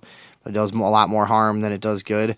And, you know, we can all remember thinking our grandma was a fucking retard for not wanting us to watch TV when we were kids. But she turned out to be right. You know, things like that. So as we go forward, you know, maybe we can learn to do this stuff responsibly. But, you know, there's no guarantees looking at our track record. If we could bring the laptop. Technology by putting the power of your smartphone right in front of your eye. The problem, though, is that you still have to use your voice or touch interfaces in order to control it. However, one company in the heart of Tech City here in London is trying to move one step further by leveraging the power of your mind in order to control this interface. London-based user experience company Displace has taken Google Glass, paired it with an EEG headset which monitors brain activity, and created an app called Mind Reader, which allows you to take pictures and share them on Facebook or Twitter without opening your mouth or pressing a button. Google Glass has just gone on sale in the UK, so why did the company feel as if it was necessary to try and improve it? Chloe Curtin, creative director at Displace, explains. One of the issues that we saw was that as you're swiping more and more, and if you're using it quite a lot, your elbow starts to get tired and you end up kind of supporting it with your hand like this. And then because the screen is kind of over here, if you're really concentrating, you end up kind of doing this really strange action. And so the company decided to investigate just what might be possible, combining the power... What she's describing, by the way, in that video is kind of leaning on your elbow. And that's the complaint, is just get a little bit too much strain from and that. the power of your mind. I asked Chloe just how it works. So you put the EEG machine on your head, and the readings that we're using at the moment are the basic brain waves. And what we're able to do is take a measure of concentration or relaxation. And what we do is, using Bluetooth, is send those as signals to the Google Glass. And then those are put onto a scale, basically, between concentrating and relaxing. And we take the top end of that scale, so concentrating, as a confirm, so take a picture or send to Twitter. And the bottom end of the scale is don't take a picture, or discard my picture, or don't send to Twitter. But Candace... Yeah, that's how it starts. And it ends with, you know, Jason Bourne type of shit going on. What is that one? Is that the right one? Where they predict that he's going to murder somebody? Whatever pre-crime shit. Minority Report. It was a book by Philip K. Dick. Yeah. Philip K. Dick, right, exactly. Yeah. Not that I knew that, but I've heard the name plenty of times. Yeah. So that's, I guess, you know, the caution of all this shit is you move closer and closer to merging our minds with computers. Who's in control of the development of all this and how it's going to be implemented and how it's going to be used and blah, blah, blah. We've seen it all before. I don't know if you realize this, but your TV is fucking retarded and bad for you, right? You know, it could be good if it was used responsibly and if it wasn't, if it didn't have such a history, you know, of regulating things like flicker rates in the way that would make you most susceptible to suggestion and things, you know, that were funded by large, you know, advertisers and huge lobbies to, you know, fund the research of it to make it as insidious as it could possibly be. If it was actually just a little entertainment box, that might be fine. But television, cell phones, you know, if they weren't using your cell phones to fucking track your every move, yeah, it would be a great fucking tool, wouldn't it? So, there you go. The Google Glass is getting more and more powerful as we go. And you heard some people with some, I don't know what, Northern European accents of some kind talking about it. Holy fuck. Lightning has struck twice in Colorado, according to ABC News. ABC News says a lightning strike left one dead and 3 others injured Saturday at Colorado's Rocky Mountain National Park. Just one day after another strike left a woman dead and 7 other people injured, a park spokeswoman said. Fuck, I'm doing some really bad inflection on these fucking articles. Wait, I got another call. This is mysterious. We're on the... I almost said the country evening overdose. Fuck it, you're on the country evening overdose. What's going on? Who is this? This is Tony. All right, Tony, where are you calling from? Calling from Cicero. What's up, man? What do you want to talk about? I was told I was supposed to fuck you up. Yeah, all right, wait, you're supposed to say that first, though. You already fucked it up. So I've already been nice to you. Now we're going to have to start all over. Hang on. Want me to call you right back? No, we'll just start over. Hey, you're on the Sunday evening overdose. Who is this? What's going on? This is a fucking overdose. I'm going to fuck you up, dude. Oh, yeah? Oh. What? Try it. Why don't you fucking come down here? You know where I'm at. Where you at? You know where I'm at. Well, I know. I'm always in the same fucking place. Every Sunday evening at 9 p.m., the Sunday Evening Overdose broadcast from beautiful Crystal Recorders here in Lombard, Illinois. That's right. Lombard, Illinois. That's where I'm at, motherfucker. What do you want to do? I'm going to fucking fuck you in the ass, motherfucker. I'm going to bust all in your asshole, you fucking faggot. Fuck yeah. I'm talking like a... Now that's radio. Why don't you fucking try it? There's me that just stumbled upon this bullshit show. I feel like killing myself, motherfucker. Fuck you. All right, come on down here. Me and my friends are going to hold you down. We're going to electrocute your fucking dick with a car battery and rape you with a red-hot fire poker in your eye. Okay, motherfucker? Rape you with your fucking cock and bring your fucking prison life, motherfucker. That's what I'm going to do. All you want to do is have sex with me so far. I'm going to fuck your fucking face to your jaw breaks off. That's what I'm going to do. Yeah. You're not going to do shit. You're a fucking cock-sucking bitch. That's what you are. Yeah. You little bitch. You know where I'm at. You know where I'm at, motherfucker. Come get some. That's how it's done. That's a segment we call I'm Gonna Fuck You Up here on the Sunday Evening Overdose. Thank you to Tony and Cicero for the call. Lightning has struck in Colorado's Rocky Mountain National Park. Just one day after another strike left a woman dead and 7 other people injured. The incident happened at about 3:30 p.m. in the Rainbow Curve area along the park's heavily traveled Trail Ridge Road, according to Rocky Mountain National Park spokeswoman Kyle Patterson. When park rangers arrived, they found 4 injured people. They were taken to Estes Park Medical Center by ambulance, but Gregory Cardwell, 52, from Scottsbluff, Nebraska, died of his injuries, Patterson said. Twice in the same fucking day, Lightning? Are you kidding me? Man, lightning, sharks, this is getting ridiculous. Where's a person to go? You know what, another thing about sharks that I was thinking about, you know, just because you live next to the ocean, you know, I live next to the railroad tracks, for instance. I don't go down, I mean, I've hung out near the railroad tracks, but I don't fucking run up and down the middle of them with my eyes closed and earplugs in and just hope that a train doesn't happen to come by. Because honestly, their trains don't run very often by my house, and I could probably fucking do that. Just like you could probably fucking swim in the ocean. But what, is it really fucking worth it? Honestly, you shark idiots, apologists, blame the humans, huh? Europe took center stage this week as Germany advanced to Sunday's finals in the World Cup. And that country's sassy chancellor, Angela Merkel, asked the CIA chief of station to get the fuck out of Berlin. That's right. Angela Merkel. She's a sassy chancellor. This is from the New York Post. Another fine investigative organization. 6 months from now, those 2 stories may be mere footnotes, but other events on the continent pose lasting repercussions to our economy and the final markets. But that's kind of cool. She told the CIA chief of station to get out of Berlin. But he's like the only guy in the CIA that doesn't fucking matter, you know. Oh, wow, you told the guy that you knew was in the CIA to get out of there? That's really going to have a big effect. All the other 18 fucking people that you have no idea who they are still there. All you did was probably get the American liability out of there so they can just kill people easier. That was probably part of it.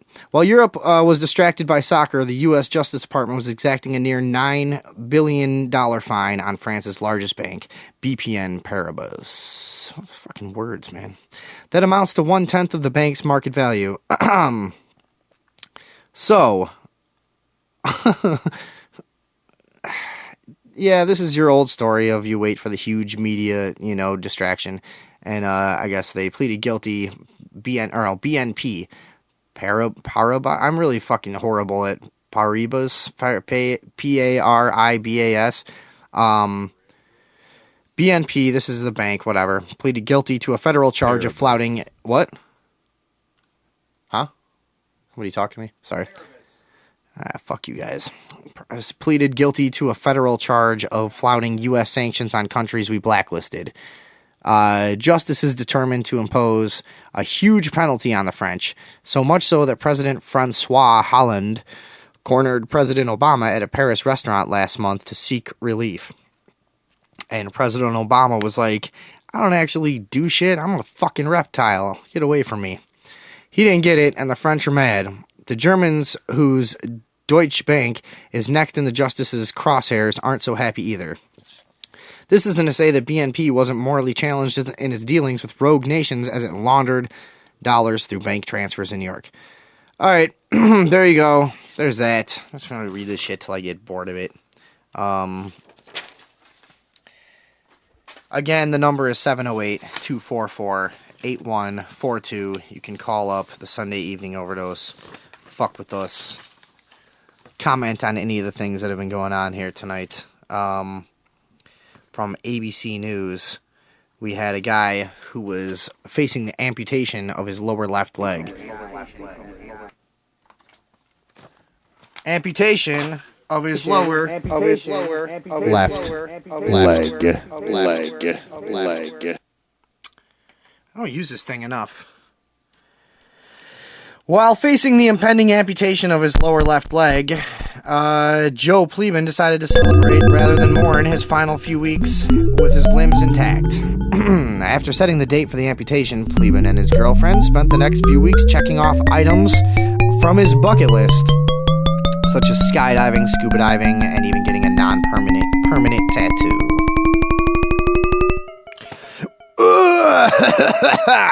The tattoo showed a dotted line with the instructions, "Please cut here." Oh, you're hilarious.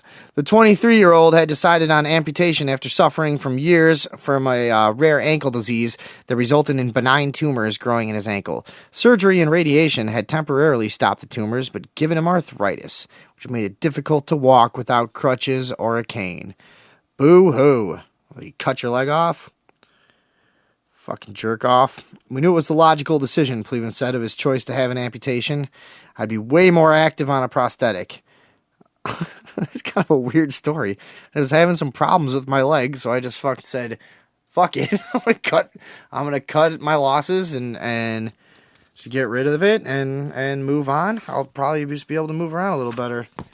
Well, I guess, more power to him. I would never be able to do that. I would be walking around.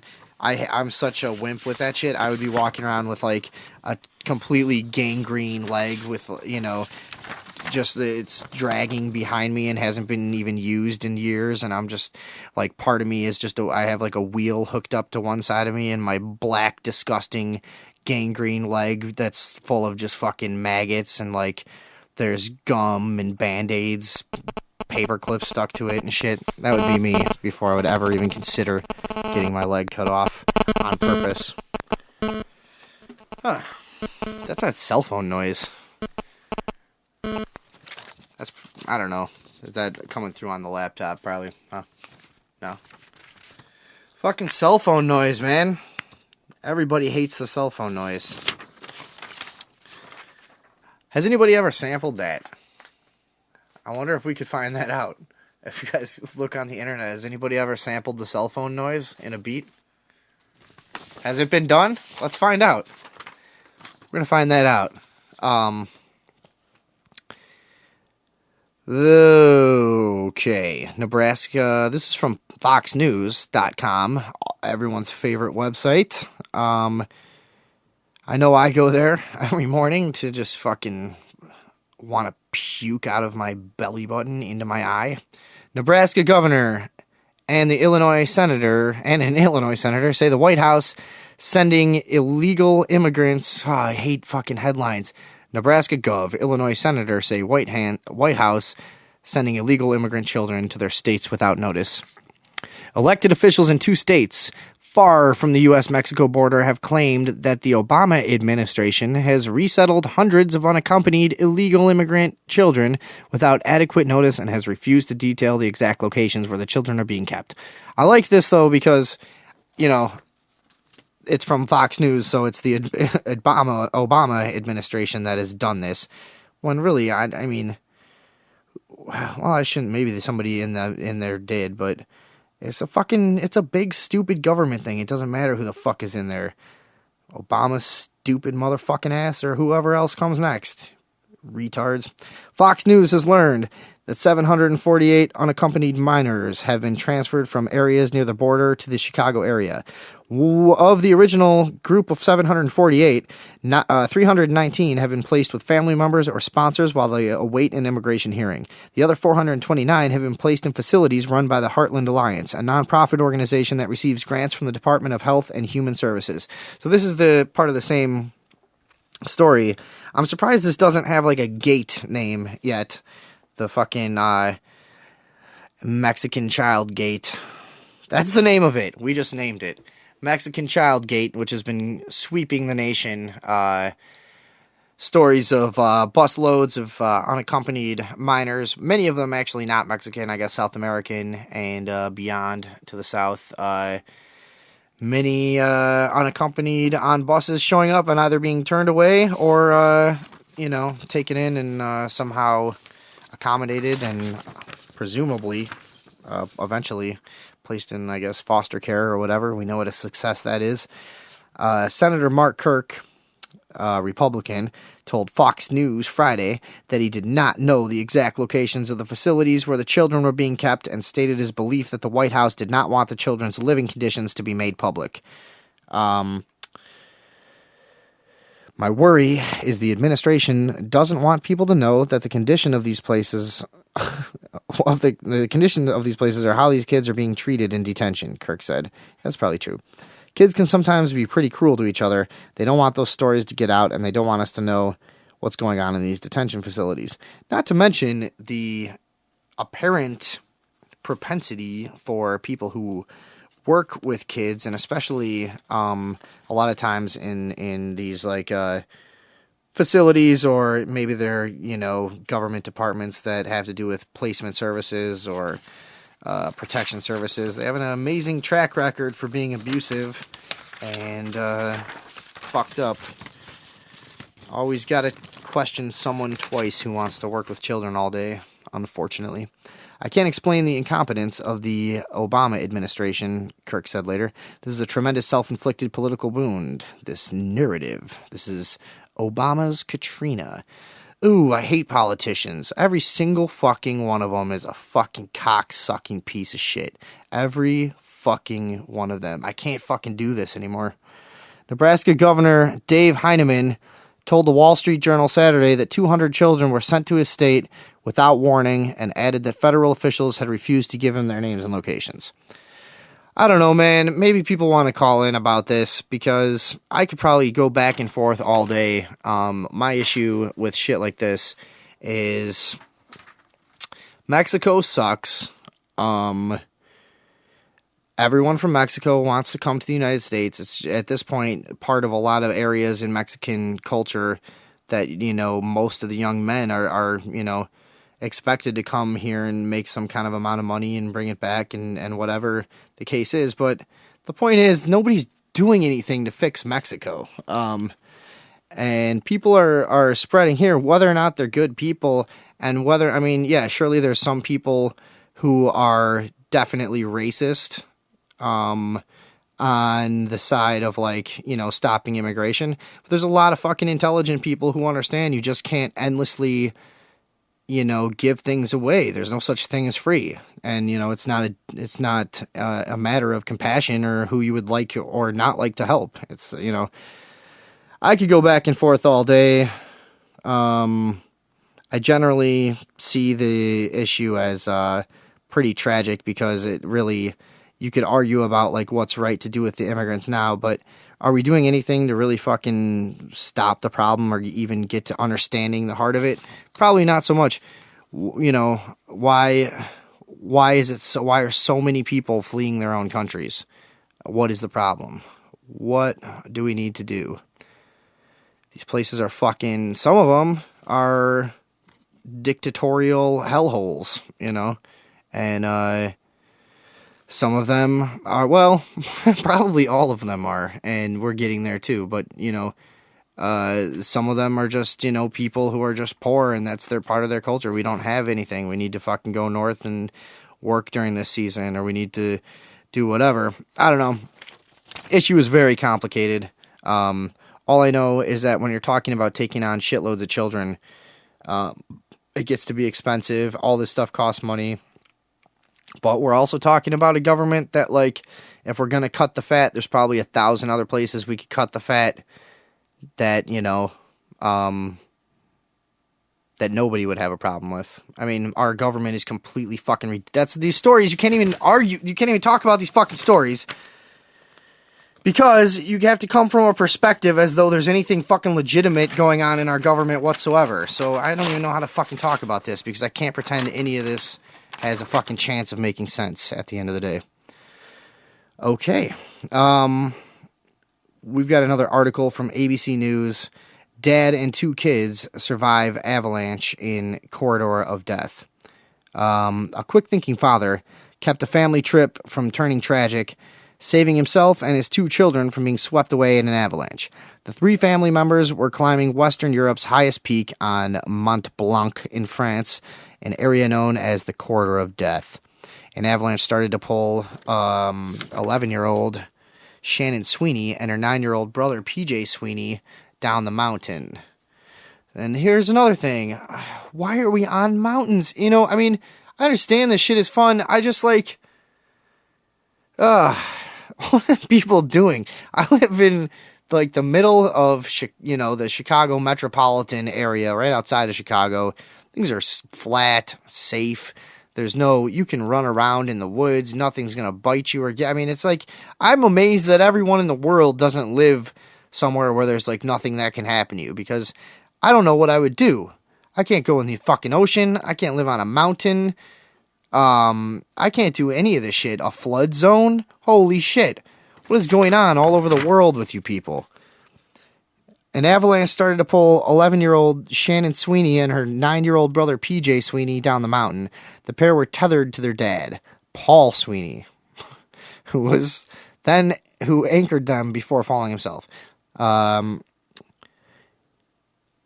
This has got to be a misprint. No, this is not a misprint. He heard his son scream and then his daughter scream, and then all I could think of was to bury my ice axe, and I have to create a good anchor. I felt like an antelope being ripped down by a lion being ripped down by the waist. This is fucking shitty quotes all over the news. I wonder how many of these are like, mistakes when they're being typed up or edited, and how many fucking are just people that can't speak anymore because everyone has forgotten how to converse. So there's that. Another thing that I'm quite appalled by.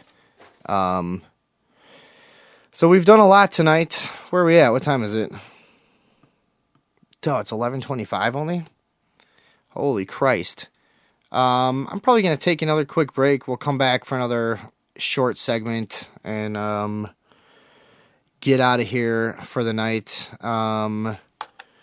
I don't know. If you guys have anything you want to call in, I know I had a couple of emails. I had an email about Paula Poundstone, actually. That was kind of an interesting story. I'm going to see during the break if we can get, the guy that was emailing me about that to come on. I guess Paula Poundstone was involved in some shenanigans years back and kind of got out of it in an interesting way that somebody wanted to talk about. We could talk about more aliens, more whatever you guys want. 708-244-8142 when we come back. 708-244-8142. This is the Sunday evening overdose every Sunday night, 9 p.m. And we'll be back in a couple of minutes here.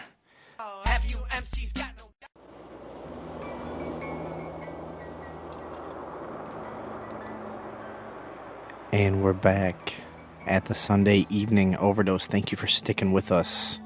We are approaching the midnight hour. You have listened to Themselves. This is about the city too. For those of you that follow super out there, way underground hip hop. Themselves. All right. I had an email earlier today that dealt with a little lady by the name of Paula Poundstone. For those of you who don't know, she's a comedian, I guess. I really actually kind of liked her on the cartoon Home Movies, but as for her actual creative work, not really my thing. But I had an email from a listener who told me to check out, and we're just going to do this live on the air, whatever we are. Told me to check out the fact that she had some kind of child molestation case at some point, and I guess, according to the listener, pled guilty on it on something like September 12th, 2001, I want to say. Let me see if I can find this. And if anybody wants to call in about this, she is a star of a really terrible fucking shitty thing on NPR. I don't remember the fucking name of the show. Is it Wait, Don't Tell Me? Does anyone know? That's a thing they do on that show, or the name of the show. I don't know, but a big piece of shit that show is. And actually, we should probably play some clips from that. Paula Poundstone's plea deal ends child abuse case. September 13th, 2001. As you might recall, a little business went down that week. A couple days before that. Entertainer Paula Poundstone, an adoptive and foster parent who has been what did I just say? What did I just fucking say? Entertainer Paula Poundstone, an adoptive and foster parent who has been a fixture on the stand-up comedy scene for 20 years, pleaded no contest Wednesday to one count of felony child abuse and a misdemeanor charge of inflicting injury upon a child. I thought it was a sexual thing. Maybe not. As part of a plea agreement with Los Angeles County prosecutors, Poundstone is expected to be placed on probation for 5 years, but will not go to jail. So this is something that, she took a cue from big corporations. Do your dirty work, in the shadow of some larger media event, such as 9/11. So let's see. She changed. Oh, this is even better. She changed her earlier plea of not guilty, I think on September 12th. In exchange, prosecutors dropped three counts of committing lewd acts against a child. So this might have been a sexual thing, and added the misdemeanor count. Had Poundstone been convicted of the original charges, she could have received 13 years and 4 months in state prison, the authority said. She was arrested in June for alleged lewd acts and child abuse involving her 3 adoptive and 2 foster children. In court documents, prosecutors allege that she committed a lewd act upon a girl under 14 and that she endangered the 4 other children, 2 girls and 2 boys. The crimes were committed between May 19th and June 6th, they alleged. Defense lawyer Stephen Cron acknowledged that Poundstone had a drinking problem and admitted Wednesday that she drove once with the children under influence of alcohol, but maintained that she never molested any of the children. But then she pled guilty, so there you go. She probably still denies it. I don't know. But anyone, if you didn't do it, you'd stick it out. You're not gonna fucking take that rap. Child abuse. Poundstone said she could not comment on the case after her sentencing, scheduled for October 10th. The comedian's adoptive and foster children, ages 2 to 12, were placed in protective custody after the arrest. She will not be allowed to serve as a foster parent anymore. But that's what I was saying before the break. Foster, DCFS, a lot of these things. This is just fucking full of child abusers all over the place. So there you go. I know a lot of you out there listen to that shitty fucking NPR radio. Let me see if I can pull any of that up. But there you go. You're listening to a child molester, you perverts. Let's see here. This is the kind of bullshit child molesters do on the radio. Pull up the laptop. We're always constantly looking on the website. Wait, sorry. Fucking. His tweets. Secretary of State says that unlike his predecessor, he will tweet personally. One problem, though, what? It has to do with how he's going to sign his tweets. SS, Secretary of State. No. J.K. John. Right. All of his official tweets will end J.K. Now, J.K., that's John Kerry's initials, but it's also the common abbreviation for just kidding, which by coincidence was the official slogan of his 2004 presidential campaign. So no matter what he's saying, it'll seem like he's ending with, just kidding. Expect tweets like, North Korea has just launched a nuclear weapon. Oh no, JK. You stupid fucking faggots. Hang on. No offense to faggots. Hold on. We got a caller. No, you're not supposed to know this. Oh, Jesus. That was, I could already tell that was just going to go wrong, and I just let that call go. So, yeah, you stupid. NPR is so terrible. I'm going to play a little bit more. It's Paula Poundstone, the child molester, on Wait, Don't Tell Me. Oh, wait, we've got a call. Hang on. Straight to the air. No screening. You're on the Sunday Evening Overdose. Hey, it's me. It's Strix. Okay. My phone is garbage. So I had a call from. Hey, check this out. Did you hear about it had to be Ireland? Did you hear about like thousands of fucking bodies found in a septic tank by some government-run fucking youth wellness school or something? I'm not sure how they do it over there, but did you hear about that? No, I haven't. Perhaps we're before. talking like 3 days ago, breaking news. Just thousands of bodies of babies and children, and it turned out that it had to do with chemical tests, and I'm sure they were getting fucked as well. You know how they roll. So that's all. Thank you. Goodbye. How do I look this up? Oh, I hate this show. I hate our callers. I have no way to fucking confirm or deny any of that. Hey, send that to my email or whatever you want to do. Let me get some kind of confirmation on whatever the fuck you're talking about, which I'm sure is probably true. There was a case in Florida. They unearthed a bunch of bodies. I mean, it's happened throughout history. Like, people take power, in a lot of different societies around the world, all throughout history. One of the main things that happens is they start torturing and killing kids for some reason. And it's just a recurring fucking unfortunate phenomenon in history. And I don't know why. A lot of people have their fucking theories. Are we okay in there? Tell me, Paula Poundstone get involved?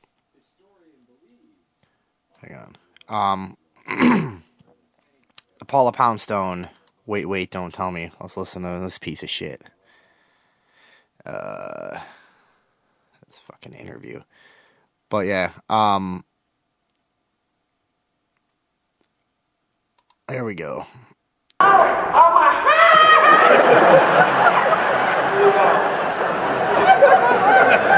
getting out of here until I say this, Paul.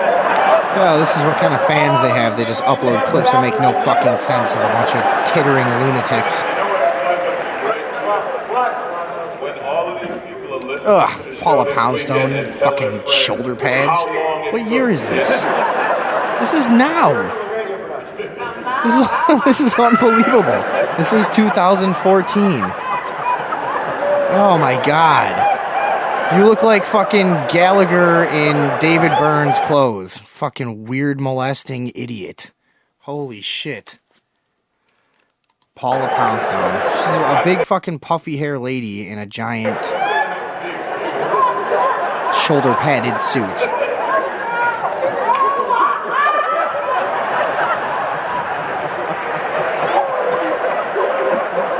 This is the worst clip I've ever seen. MS Wendy SL on YouTube, you fucking idiot. Holy shit. A bunch of clips of people laughing like they're idiots on Wait, Don't Tell Me, which they are.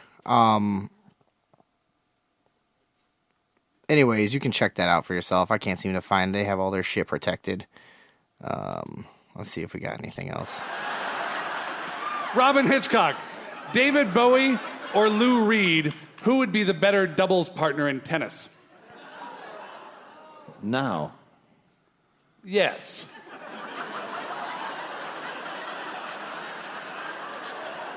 In this one, Paula Poundstone is dressed sort of like the Joker, I guess, in a long stripy suit. I don't know what's with people. They just stop at a certain year or whatever and think that it's just okay to be like that forever, and no one's gonna fucking think it's strange or hate the way that they look intensely. Okay. I mean, I think during the 70s and 80s, I'd have given it to David, but I think possibly more recently, Lou. I don't know. All right. Why, what happened? Well, I mean, you're indicating that David has had a decrease in his tennis skill. no, it's more not. I mean, David has been unwell for the last few years, whereas Lou has been vigorously working out since the mid-'80s and is now, you know that when they started, the DC comics changed in the mid-'60s and they were started drawn by these guys who were they kind of... Who the fuck listens to this? This is NPR. You fucking idiots. I know everyone listens to NPR and you all think you're very fucking smart and gentle and compassionate and this is just shitty entertainment. It doesn't matter. You don't have to like being mean. You don't have to like being abrasive. But these people aren't funny. They're not clever. This is what this fucking show is made of. Here's another clip from Wait, Don't Tell Me. Time for you to answer some questions. This Of course, the questions are all about this week's repulsive. theme, the media. Paula, a This hit guy's reality game show a in Turkey really gives shiny-headed contestants bald points guy with really for getting pointy somebody ears. to do what? For getting people to, I don't know. Can you give me a hint? Sure, it's like a TV version of having a Jehovah's Witness knock on your door. TV, for converting people? Yes, exactly right. Oh, It's like an old my joke. Like, heavens. so on this Turkish game show, penitents compete. A priest, a rabbi. All right, whatever. This show sucks. Child molesters. Wait, Don't Tell Me. Full of fucking child molesters. That's what you're watching, listening, whatever. That's your choice. If you do want to email us a tip, such as our listener, that was from Brian, out in Chicago. Thanks for that. If you want to email us a tip about somebody that's gotten away with something, or, not that someone should be eternally shamed for every act, but, child abuse, and it's one of those things we all kind of get together on. Let us know at the Sunday, or just Sunday Evening Overdose at gmail.com. You can send us whatever kind of shit you want us to talk about. We got another call. This is probably about killing kids again. Hang on. You're on the Sunday Evening Overdose. Hello? Yeah, how many times are you going to call the show today? Oh, it's in the sections. It's in the sections. The message section. I sent you the link to that article about those weird children that got. What, the message section on Ustream? Yeah, absolutely. It's right there. That's the link. I put a link in there. All right, bye. Okay, thank you for that. That's better. See, now that's what we like out of our listeners. Fucking do some work for us. Somebody, can somebody grab the link off the Ustream social stream shit and send it to me in here on my Facebook or something so I can see that? You won't be able to get it on your phone, I don't think. Brian's got it, sorry. So we're gonna check that out. Apparently some bodies found in Ireland, I think. Yeah, that's again a really recurring thing, especially where, supposedly they're supposed to be, looking after and helping kids, and usually when it has to do with religion or government is when you get the most. I was referencing when you get the most murder. I should finish that. I was referencing this story. This is back from January 28th. 55 bodies exhumed at a reform school site in Florida. Researchers say they have exhumed the remains of 55 people at Florida's Dozier, school for boys, a notorious reform school that closed in 2011. The total found by University of South Florida researchers represents 24 more bodies than official records say should be there. So there you go. There's 24 unexplained bodies at a reform school. This shit is all over the place. That's just one I could remember off the top of my head. They also found remains under a road, under a tree, spread through the surrounding forest. We could sit here and pretend, we don't know what happened. But really, This shit happens too often. For years, the school has inspired stories of horror and sadness told by the men who were sent there as children, and by relatives who sometimes never saw their son or brother alive after they arrived there. So there's all kinds of places like this, from mental institutions to reform schools to orphanages to whatever, man. I mean, these stories are all the fuck over the place. This is a sickness that runs very, very deep in our society and a lot of others. For years, the school... you read that part. Around 300 men have spoken out about their experiences at the reform school in the small panhandle town of Mariana in the 1950s and 1960s. They said they were certain that some of their schoolmates had died as a result of the treatment they received. NPR's Greg Allen gave us some background on the institution last year. He said they're called the White House Boys. Yeah, he would probably know. A group of men, many now in their 60s and 70s, who were sent to the Dozier School when they were children. They take the name from a small white building on the school grounds where boys were beaten. Jerry Cooper was sent to the school in 1961. He says guards beat the boys using a leather strap. I mean, it's easy to, a lot of people know stuff like this used to happen more. It was still adults beating kids with weapons. It doesn't matter really when it was. These were not spankings. They were beatings, brutal beatings. And if you think shit's any different now, there might be a little more exposure and a little more culpability in a lot of ways, but the tendencies are no doubt still there from adults that are in power over children. A recent examination of the site, USF researchers used ground-penetrating radar to locate the bodies over the course of 3 months. Locating 55 burials is a significant finding, which opens up a whole new set of questions for our team. And who knows how many more there are. We got another call. You're on the Sunday Evening Overdose. Hey. So Ustream doesn't allow you to post URLs, so I posted it to your Facebook via Christina's something. So there's the article right there. It's cool. Goodbye. Thank you. Okay, thanks. All right.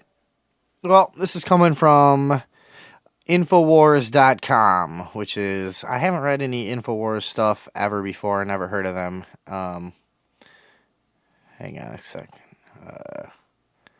Shit. Let me pull this back up. Okay.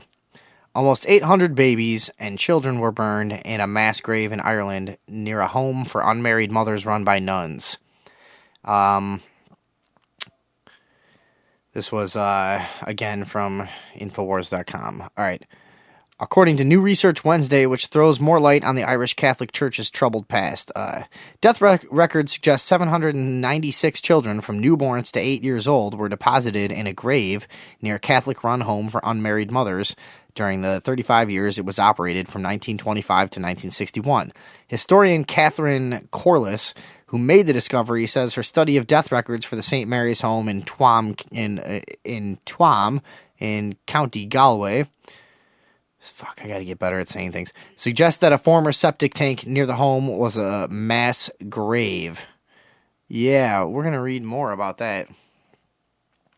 Apparently we're not. Oh my god. These links are not working. But again, this is just another case. How many fucking details do we really want on this shit? Just good to document this stuff again when it happens. So there you go. That's the Irish Catholic Church's troubled past. That's how this article, Heart Attack, refers to it. I'm going to go back to my email. Let's see what else people have sent me during the show here.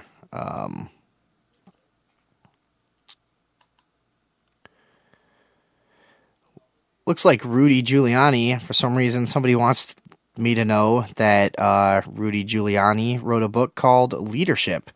His management and decision-making skills have proven to be outstanding. This shit is full of so much bullshit. And outstanding through his years as U.S. District Attorney and his 2 terms as Mayor of New York City. And on September 11th, 2001, Giuliani emerged as America's steady hand. Holy fuck. Who's gonna buy this piece of shit? Honestly, a lot of people are, aren't they? And they're gonna read it and they're gonna talk about it. Because this fucking dumb actor shill took advantage of the thing that supposedly everyone's so goddamn sensitive about. If there was a, shit, you know what there is? I was about to say if there was a musician that took advantage of 9/11 like that. Oh, fuck, I guess people will fall for anything. What am I talking about? Who cares anymore? Yeah, buy Rudolph Giuliani's fucking book about what not a cocksucker he is and how he's done so much good for the citizens of New York and he's not just a figurehead fucking average douchebag actor politician. Go ahead and buy that. Thanks for sending that in, Artie. Let's see. We got somebody sent in a New York Times article. 10-year term on graft charges for Ray Nagin, former mayor of New Orleans. Ray Nagin, the former mayor, was sentenced Wednesday to 10 years in prison. Holy fuck, I didn't know about that. I always knew that guy was up to no good. He was sentenced to 10 years in prison on corruption charges. This better not be a fake article. No, this is NewYorkTimes.com. Alright, so on corruption charges. This is a remarkable fall from grace for a man who came to office pledging to root out cronyism.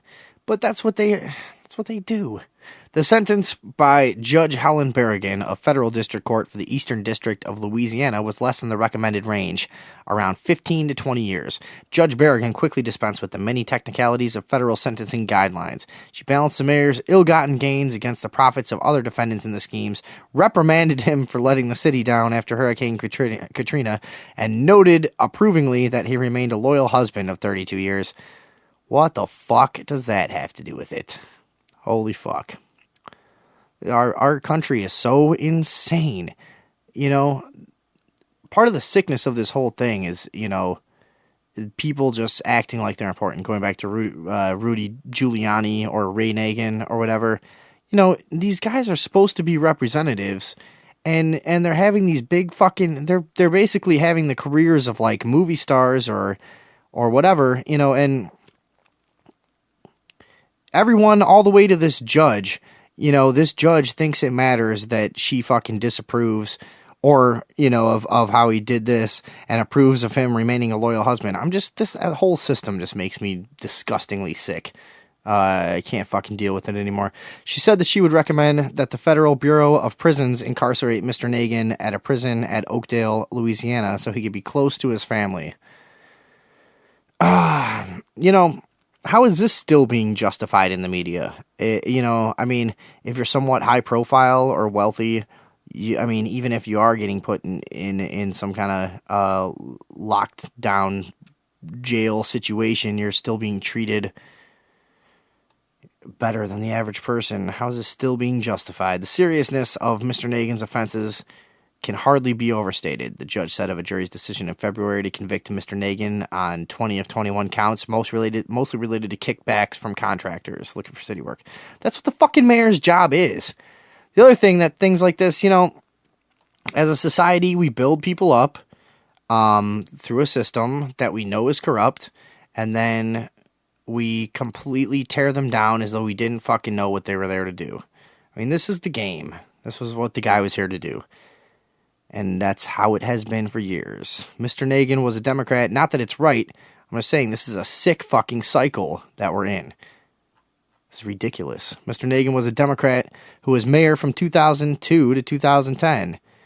Oh, blah, blah, blah, blah, blah. Whatever. Ray Nagin's in fucking jail. Good for him. I hope he enjoys it. Fucking elitist piece of shit. Where are we going? Somebody else. Let's see. My old pal Jim sent in Wait, that's not the right one. Something about, where'd it go? Something about Rahm Emanuel. Let me chase this down. What is this? I'm just doing this live. We got a commercial because this is just playing it straight off YouTube. You never want a serious crisis to go to waste. And what I mean by that, it's an opportunity to do things that you think you could not do before.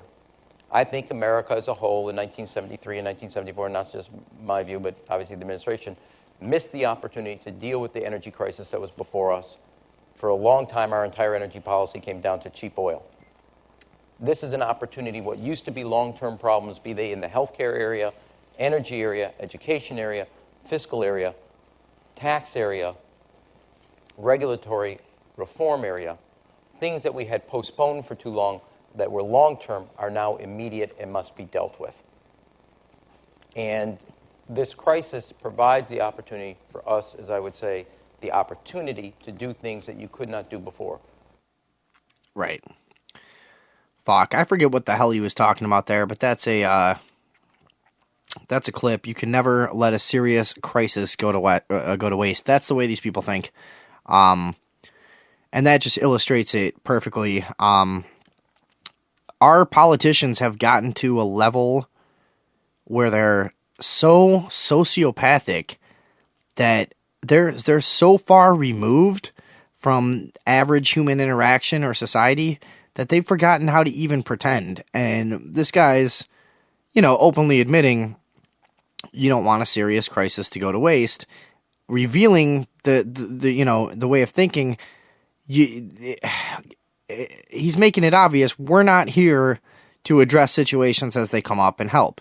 We're here to implement an agenda, and we'll use a crisis to further our agenda. So, I mean, that's just a basic fucking thing right there. Thanks for sending that in. That's a good point to make. It's speaks volumes on the psychology of this elite class that seeks to control our lives, be they Democrat, Republican, or whatever bullshit you want to think up. I think that's all from the email that people have sent in. A thing that I like to do before we go is I like to visit the NBC News YouTube, and I swear to God, this is never planned. Could be good, could be bad. Who knows what's on the NBC News YouTube? This is one of the major distributors of information to the world. Not only this country, but, many other impoverished countries that are force-fed American media because they can't produce their own. Let's see what's going on NBC News' front page. Who could be informing the entire world of anything they chose to. Let's check this out. From cities to suburbs, 1965 flashback. This is important. Here we go.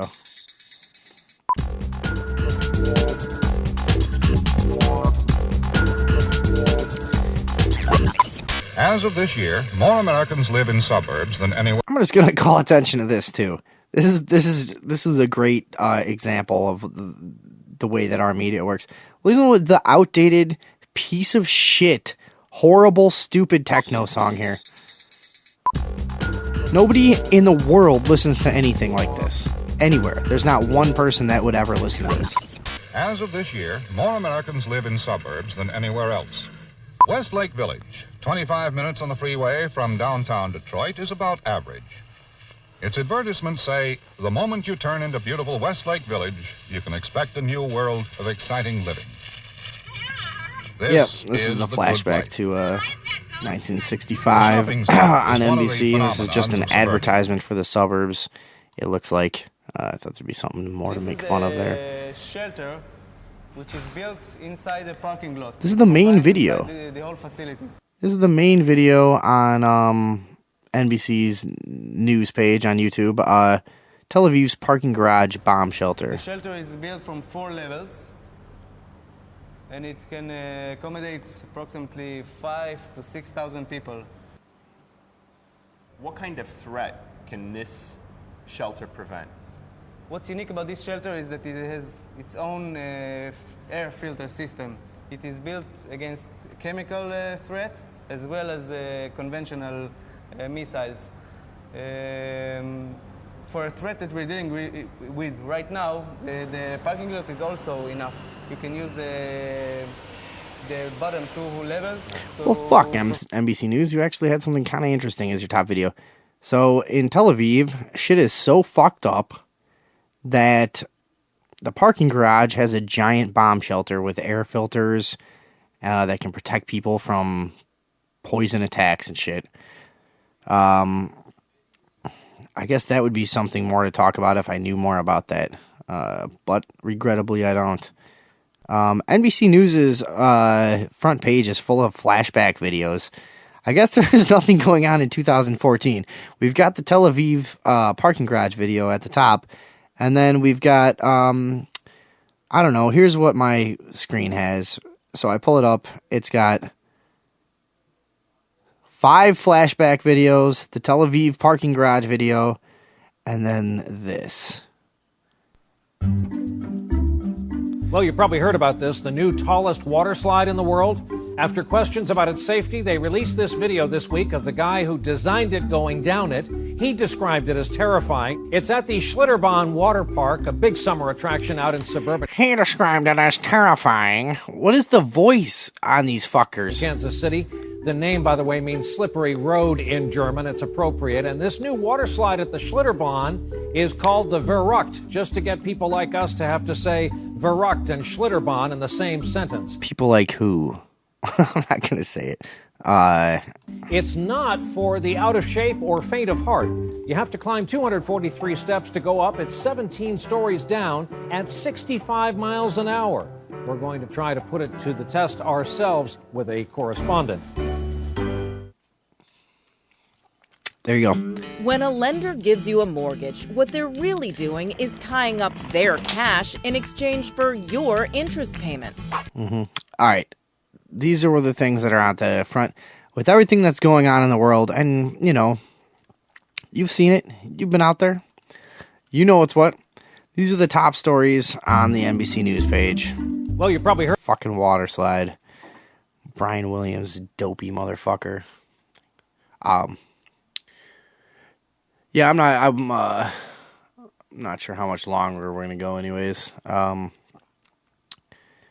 But this is the NBC News. You know, YouTube is one of the biggest platforms you could ever have in you know, in the world. I mean, what else do you want? 24 hours a day, fucking free for the entire world to view. And this is the bullshit that NBC News brings you. What is this? You're on the radio again. What do you want? I don't want your show to end because I like it. Okay. So I want you to dig deep into your mind and come up with like the most controversial subject ever. Well, and talk about it. The most controversial subject, you know, what gets people killed is the child trafficking. Well, no. I want you to talk about the most controversial thing ever. If you think it's child trafficking, which I would agree with, because I've always said if you want to get yourself dead, talk about how they fuck children. But that's all.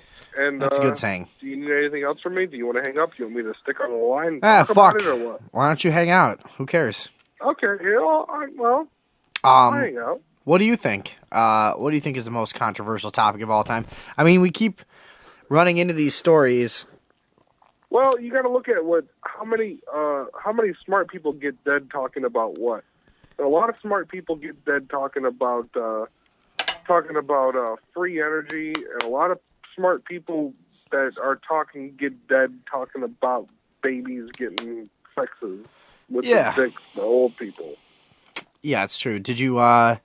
What did you think of the world's tallest water slide on NBC News? That's what NBC News wants you to know about. Oh, I saw that 4 weeks ago on the internet.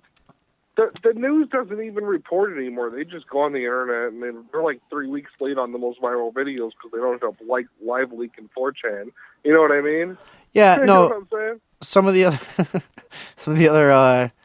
Like you gotta look at it. E-Bomb's world is 2 days behind Live Leak, and Live Leak is like 2 days behind 4chan. So, I mean, 4chan, you know what I mean? Hey, wait. And then they get it down the line, and they're like, "Oh, look how I watched a video of drive-by complimenting on the internet like 4 days ago, and it was people in Chicago just driving around in this convertible with a megaphone telling people how awesome they are. And people were like, cool. And I just heard it on radio 780, like today. Oh, these people were complimenting. Like, No, yeah, the news is that's done. like The 2 news weeks is done. old. They're dead. They're Their useless. feed doesn't come from the source. They're useless. Who gets anything out of the fucking news?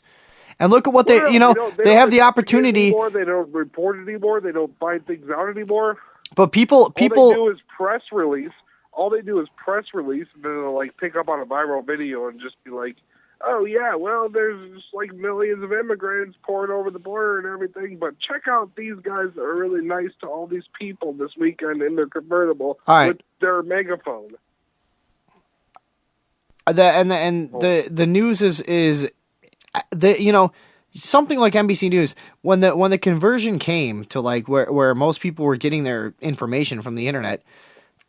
People who were completely broke completely turned the system on its head by just doing dedicated actual journalism, and there's hundreds of examples of it. And all the major news giants just completely disintegrated. Not every single one, but I think CNN is completely is done. But like most of them have taken a huge hit. Alex Jones just broke the fucking the immigration problem 3 weeks ago, and now it's mainstream everywhere. Yeah, I was like 2 weeks late to carry it too. CNN and InfoWars, but no, wait, let me make my. I'm gonna put you on hold. Sure. No, I won't really. I was gonna. No, but, check it out. Let me. You're on hold. My point was, that these companies had all the resources in the fucking world to join the technological revolution and offer you actual fucking information that you might stick around to receive. But look what's happened. You if you're somebody who digs a little bit deeper or gets your, it tries to stay a little bit more informed than the average person on a lot of these topics, you don't get your fucking information from NBC News.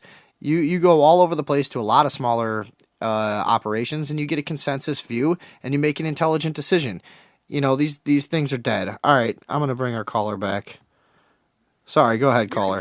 You can talk now.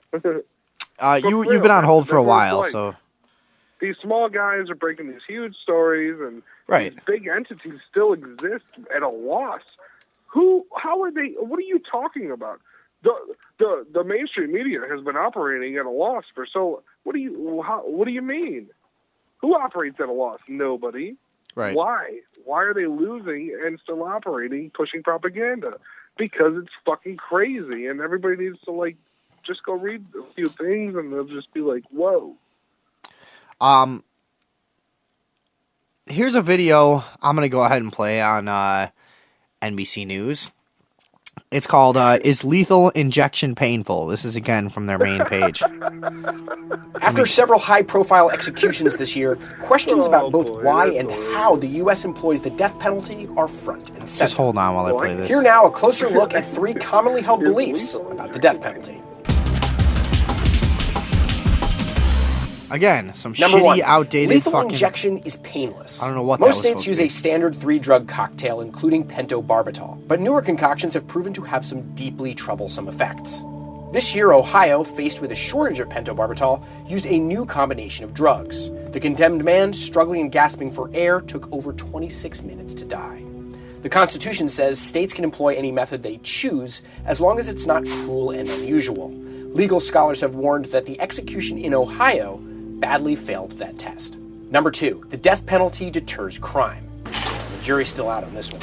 While some studies indicate that the death penalty saves as many as 18 lives for every execution, others show no effect whatsoever. Yeah, the thing about the death penalty, it might deter crime better if it was fucking horrible to go through, I guess. We lost our caller during that. I don't know. To me, the question, like he said, what's the most controversial thing I could possibly think of?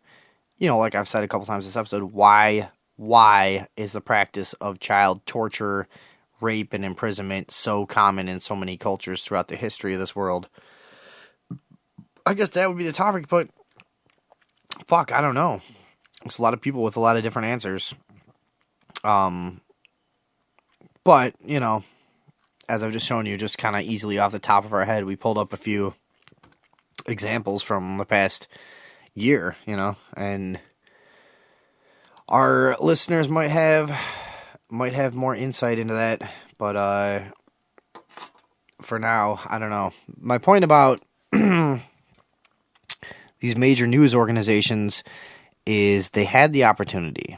They completely could have merged into this medium, and they knew well enough to, but they chose not to. And the reason is, it's like he was saying, who operates at a loss? No one operates at a loss. Unless you've got some kind of backers with a different agenda, and the agenda isn't necessarily to make money. It's good to make money, but when the market turns around on you, you need to stay alive because of your side product, which is your insidious message and your pigeonholing of issues in society. And that's what these major organizations do, is fuel, hatred between one group and another, pigeonhole issues so that they have to be discussed in plain black and white terms and argued, emotionally instead of logically, or to just plain out distract you from things you might need to know to better yourself or society or whatever. That's the idea here. These things, they just serve as facilitators to the eventual overlords funneling wealth and resources to an ever more finite point at the top of the pyramid. There you go. That's the way that works. Let's see what NBC News says about... This is so... Did Snowden vote for Obama? Vote for President Obama. I think who people voted for is something that should be kept private. Did now, he disappoint you? What I will say on that... By the way, that means he did. Is that whether or not I voted for President Obama, I was inspired by him. He gave me courage. He gave me hope. I really believed... For those of you who don't recognize the voice by now, that's Edward Snowden. That he would be a positive force for the country. And I still hope he will be. You, however, looked at it. You were hoping he would reverse some of the Bush policies. You were quoted as saying you were disappointed that he did not. Well, he said he would. And in your view, it worsened? It's been a logical progression. He's embraced... Is Edward Snowden for real? Is he really surprised? All this bullshit?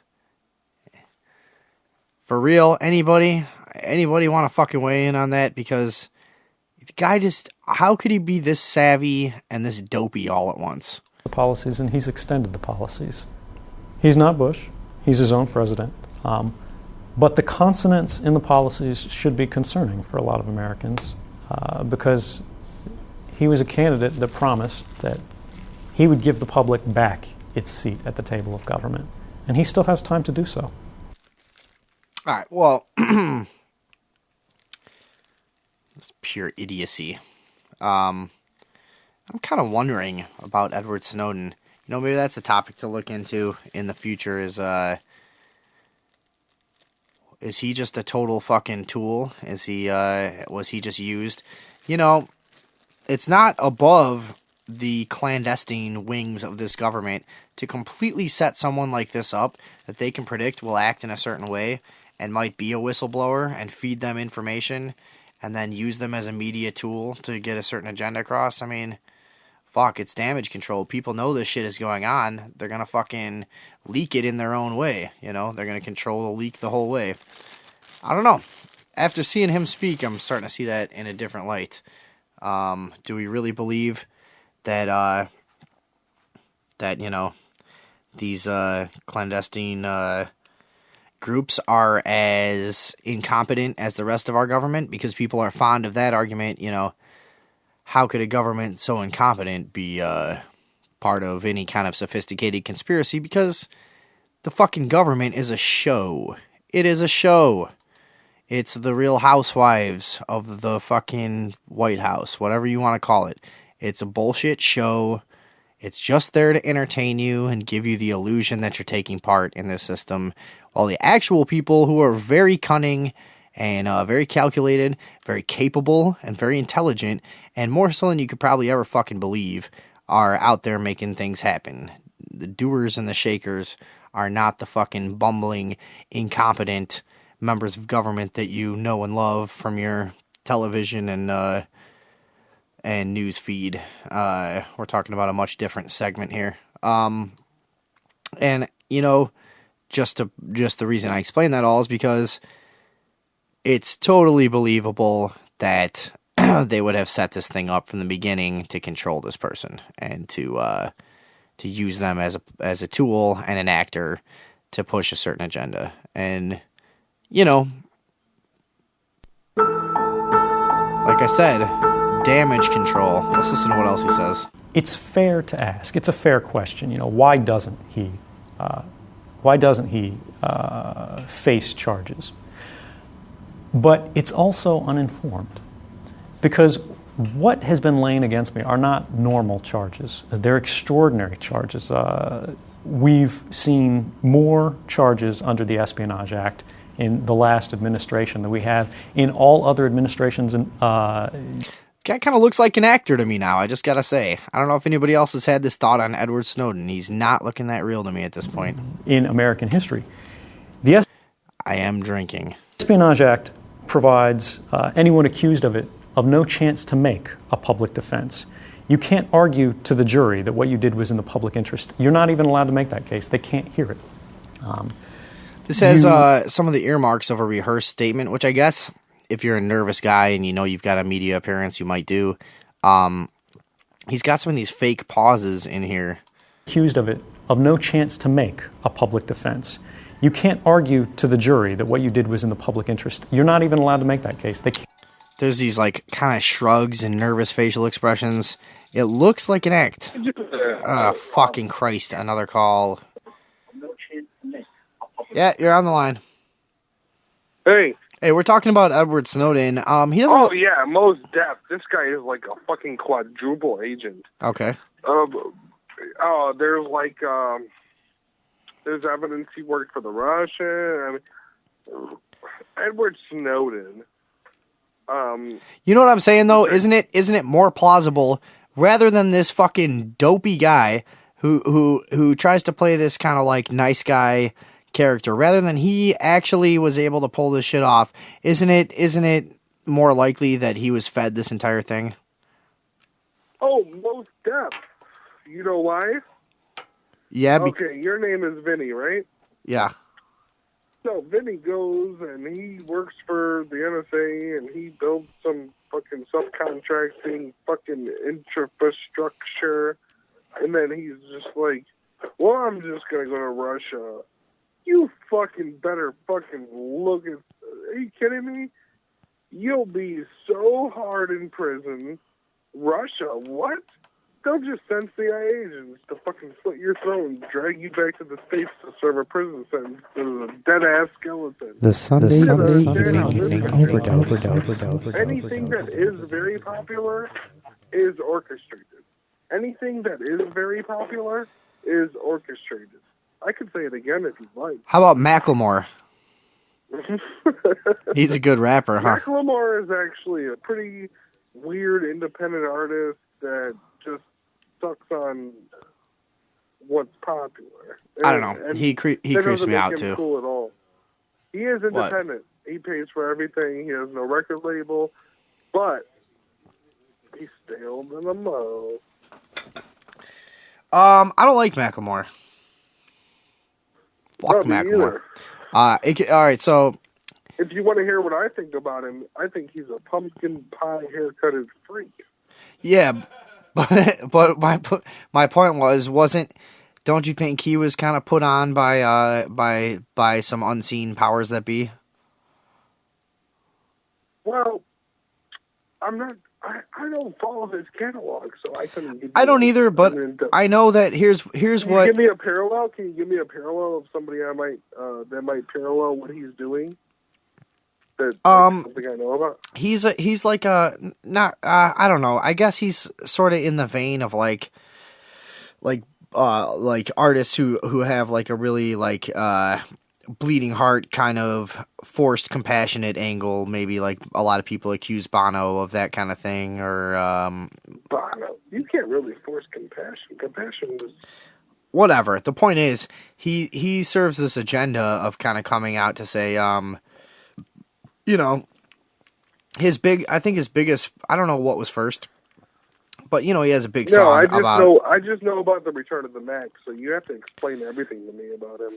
He has a big song about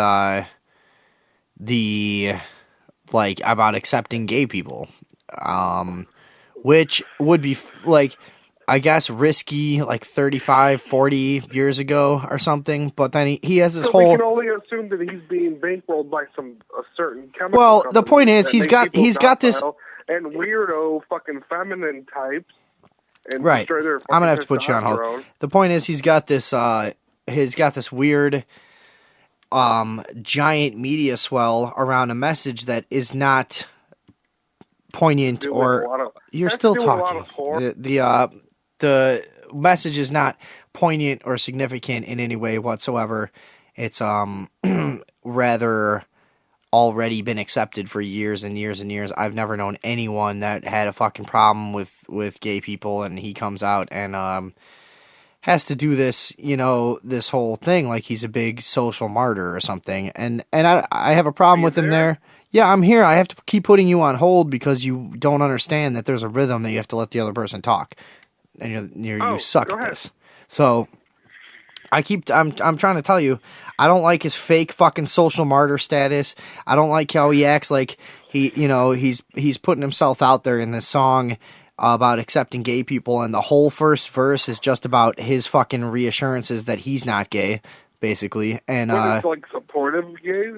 But the point is, most people, that's not an issue in their fucking life, and he's getting this huge reputation as like he brought compassion to the rap world, and this and that, and for most of intelligent people, it's not a fucking issue. There is no gay bashing. There's none of this. There's none of that. It's just this easy fucking thing. It was like if you came out with a rock song in the 50s or 60s maybe, about how it's like okay to be friends with a black guy. It's this fucking like easy stance to take that everyone already agrees with, that is being rocketed to the top of the media as this super brave fucking statement, which makes me suspicious because it's not natural. I don't agree. I don't think that most people... I think Ron Paul said something along the lines of... Putting you on hold. I hate Ron Paul. I like Ron Paul, but I also hate Ron Paul. Let's go back to just wait for things to happen. The talking idiot. And agree with them is easy. And that's not the quote, but I don't remember it, but it's something along those lines. Cool. So so he's like taking what's fucking liberal and trendy and just going with it. That's fine. Let him. No, Ron Paul's fine, but he still buys into a system that I don't agree with. No, I'm talking about Macklemore. You're saying that he's going to... He's just, you were on hold. Well, this is cool, so let's do it. Ron Paul's the freshest. Yeah, Ron Paul... Who's fresher, Ron Paul or Macklemore? Please. Ron Paul, he will just like knock that guy out in like one punch. He probably would, actually. I've heard Ron Paul is like insanely fucking strong and shit still. Did you see the it was pictures, it was images. He was like swimming in a pool, took his shirt off. Guy's like fucking 90. He has like fucking like stacked on pecs, dude. That's good living. He's also never he's never seen a bag of weed before in his life. So which life do you want? All right. Be true, we're so screwed. That's what he says. He really says that. Oh, yeah. Meaning, like, he never gets it in a bag. No, yeah, he's only seen jars. No, he said he's never Well, seen. Are you guys running a stream through your studio over there? Yeah, Ustream? we're streaming on Ustream. Are you not listening to the fucking show? Yeah, there's 2 listeners. That means me and you. So we're just regular now. We're just talking like friends. This is like a phone call. That's it? Are we down to 2 listeners? Yep, that's me and you. Wow. Yeah. Those people listening to No, I feel like So if you're listening to the playback, if this ever gets 1 million views, guess what? This was broadcasting to 2 people on Ustream.com in the year 2014. I hope you're amazed by that. somebody might be. They'll be like, "Do you believe this transmission I found?" This is back before aliens invaded our planet. Oh my god, this is cool. Yeah. These guys actually You didn't know that Edward You never Snowden know. was like a robotic cyborg. Just put it on like 80 flash drives and put them on the ley lines or something. You know what I'm saying? God, you're a drunk internet head. What did you say? Put it on 80 flash drives and send it into the ley lines? I said put it on 80 flash drives and then put them on the ley lines. That's the dumbest thing I've ever heard. Hang on. Edward Snowden's talking. You Shut are up. not allowed to argue based on all the evidence in your favor because that evidence may be classified, even if it's exculpatory. And so when people say, why don't you go home and face the music, I say, you gotta remember that, you have to understand that the music is not an open court and a fair trial. The music is a show trial in a kangaroo court in a district of the United States. Well, let me just say something. A man 100 years ago. Look, hey, listen, Trix, I'm putting you on hold, okay? Just hold on for a second. No, let me. I don't understand why he didn't make a music metaphor here. He set himself up perfectly. The music is not an open court and a fair trial. He set that up like it was going to be something clever. The music is not an open court and a fair trial, when he should have said the music is not a perfectly composed symphony. It's a cacophony of loosely thrown together, bits of sound clips as supported by different corporate lobbies or something. And that you have like a director, a puppet master. Yeah, and then turn it into like a whole fucking weird trippy video. See, Edward Snowden doesn't know how to make a fucking viral video. That's the problem. And so we got a caller calling back in. Oh, phone's ringing. Somebody answer that. Yeah, you're on the Sunday Evening Overdose. Thanks for calling back. What are you doing? Turn on your goddamn radio. Although my voice sounds kind of cool. It sounds kind of deep tonight. What are you calling me? What? Did you just call me? Yeah, what were you talking about? Oh, what I was saying is that... You keep hanging up. I keep putting you on hold because you don't fucking understand how to shut the fuck up for 2 seconds. So if you could do that, I would stop putting you on hold. Why'd you call me back? Why'd I call you back? Because I got nothing else here. Okay, check it out. So, a man 100 years ago learned how to make wireless electricity. He was not allowed to continue. And somehow I'm supposed to respect all establishment things that were allowed to continue. How much have you drank tonight? Oh, shit ton. I'm still drinking. All right. But what I'm saying is that I agree with what you're saying, but learn how to make the earth drive electricity free and wireless. Can I say something? Hang on. Hey! And now... You're on hold. Sir, while I agree with what you say, I would not defend to any length your right to say it how you're saying it, like a drunk dick. Go on. I'm not on hold. You were on hold. I keep having to put you on hold because you're the drunkest dumbass ever. No, I'm talking legit biz. All right, go ahead. Some guy 100 years ago, Nikola Tesla, said, hey, we can make the fucking actual Earth drive these towers through ley lines and emit wireless electricity.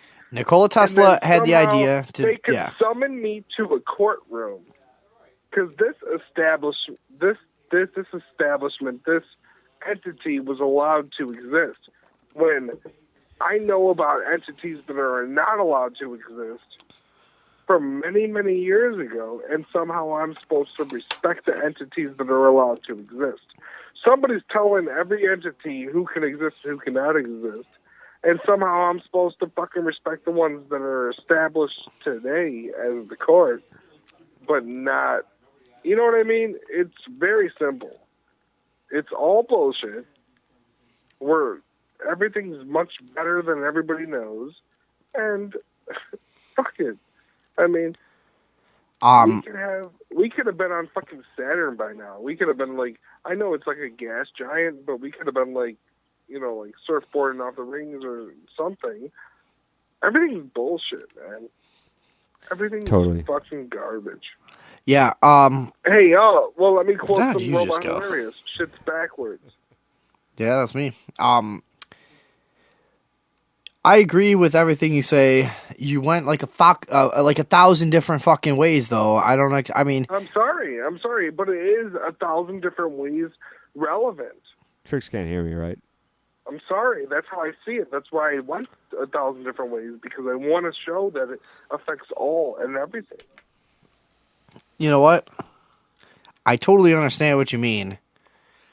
But you're drunk? Why are you going to be an asshole? Why are you going to call me a drunk? Because you're drunk as fuck, dude. Yeah. Drunk as fuck When I caller. listen to the Sunday evening overdose, It's okay. I mean, it's fine. I'm leaving you on here for like 10, 15 minutes. It doesn't matter. Who cares? Who gives a shit? I'm listening, and You might be the only person listening, actually. I don't know. No, but it's good. You got like 537 unique views. That's pretty cool. Yeah, no, we're doing a little bit. We got a little bit going on. No, I like keep with the paranormal Illinois stuff. See, and like in the future they'll be like, man, when that show was just kicking off with like 2 listeners, they would talk on air about how they're going to make the show better. And they'll be like, wow, that's like so unique. You know what I mean? All right. Well, you know what? I got another video from NBC Most News. of us are unable to build our very own. I called Wait, you earlier. what do you think about the news guy like, voice? straight up? What do you No, think? I've been listening to your show all night, and you were like, well, I'm posting this on the Facebook. Well, I'm going to post this on the Facebook right now on the feed. And then I got here, and I was like, Christina, pull up your Facebook and watch their feed. And there's nothing. No, I know. It's been a little fucked up. We had some computer problems, like always. What's a little fucked up? Facebook's a little You get in here and run this shit. Yeah, dude, we've had some shit going on. We're in a fucking recording studio, and you would be surprised, like, how the smallest fucking hindrance can really, like, some shitty fucking laptop situation, some fucking, I don't know. We got all the fucking I'm well aware of all. we got all the amenities, and we're still finding ways to fuck shit up. I'm well aware of the particulars of computers and trying to make them do stuff for you. Computers suck dick. Yeah, they do. Oh, word up. Word up. All right, is that all you got, or are you going to keep going? Well, what did you think about the Irish Wait a second. The I Irish found children? Huh? What did you think about the Irish children in the septic tank? The Irish children in the septic tank, I couldn't even get the fucking full article to upload here, but Really? yeah, but I was having some problems with But that. it broke afterwards that there was like chemical tests. Dude, it was super strange, man. So what do you remember from it? What I remember. Oh, wait, is hang that, on. I think we might. The article I sent you was like the first thing, the first like breaking thing about it, and then afterwards, Infowars did a couple more things because I love Infowars. Okay, we had another listener. Hang on, we had somebody just a minute ago. Let's see. Yeah, a little while ago. Posted for us. Let's see, Adam, thanks for posting this. This is the aangirfan.blogspot.co.uk about child abuse networks. Oh, sure. Certain documents explain how child abuse networks are protected. The following is from the Institute for the Study of Globalization and Covert Politics. The first document was a deathbed testimony from an old woman named Jacqueline Smulders. She lived until 1997. She started out by saying, "I want to testify in relation to the murdered and missing children, the investigation of which is going on in the district attorney's office and examining magistrate in Neufchâteau. Neufchâteau. I'm an American as fuck idiot. I cannot fucking pronounce this shit from all around the world. I'm sorry. I will try to get better. Smulders spoke about L.E. Stanley, a club in Brussels that organized sex orgies. L.E. Stanley, a club in Brussels that organized sex orgies, if you want to look that up. It existed from the 1960s until 1972. Smulders was a member at the time and knew the owner, Marcel Hoffmans. Members of the club included Belgian executives of U.S. corporations, including IBM and Union Carbide. Hey, you ever known IBM to do anything untoward in terms of human rights? They're just a cool computer company that does, like, punch cards or whatever. They're cool. Trying to make the world better.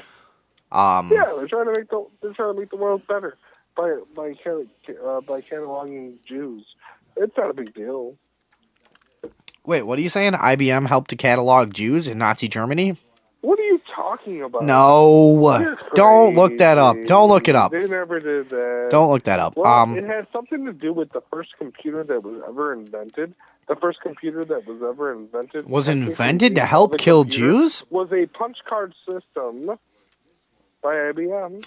Of course. You know that. Come on.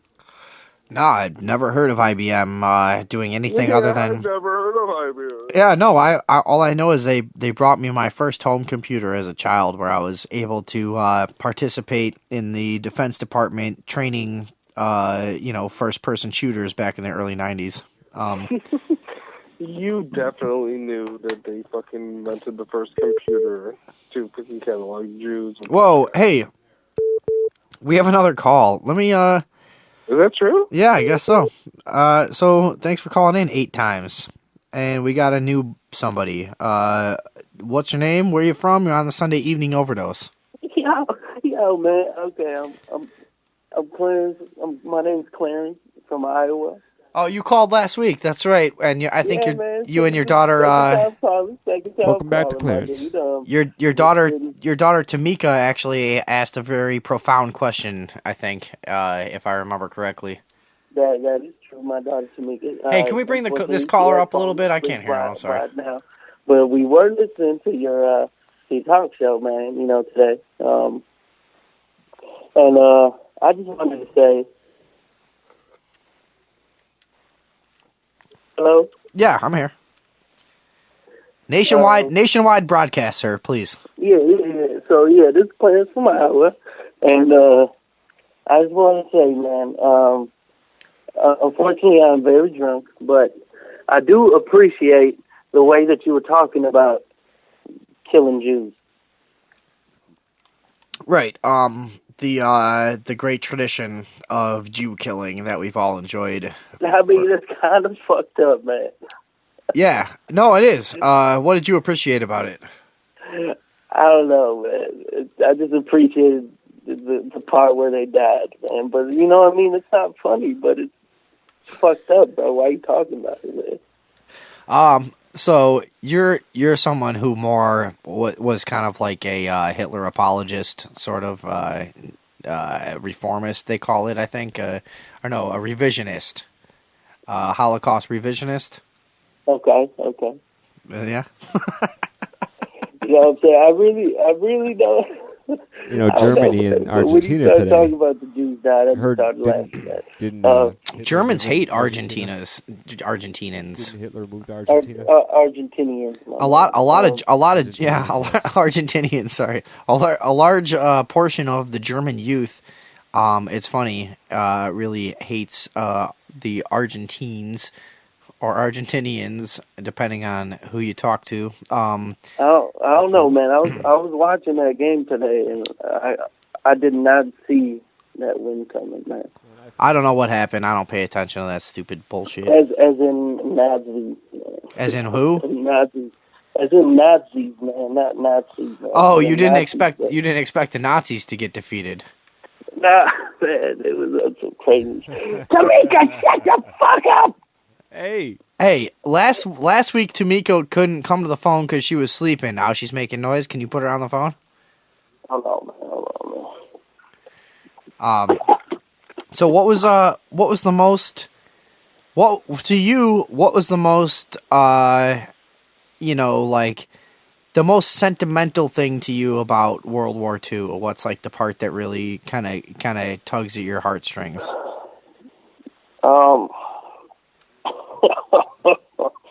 Man, it's about to sound fucked up, man.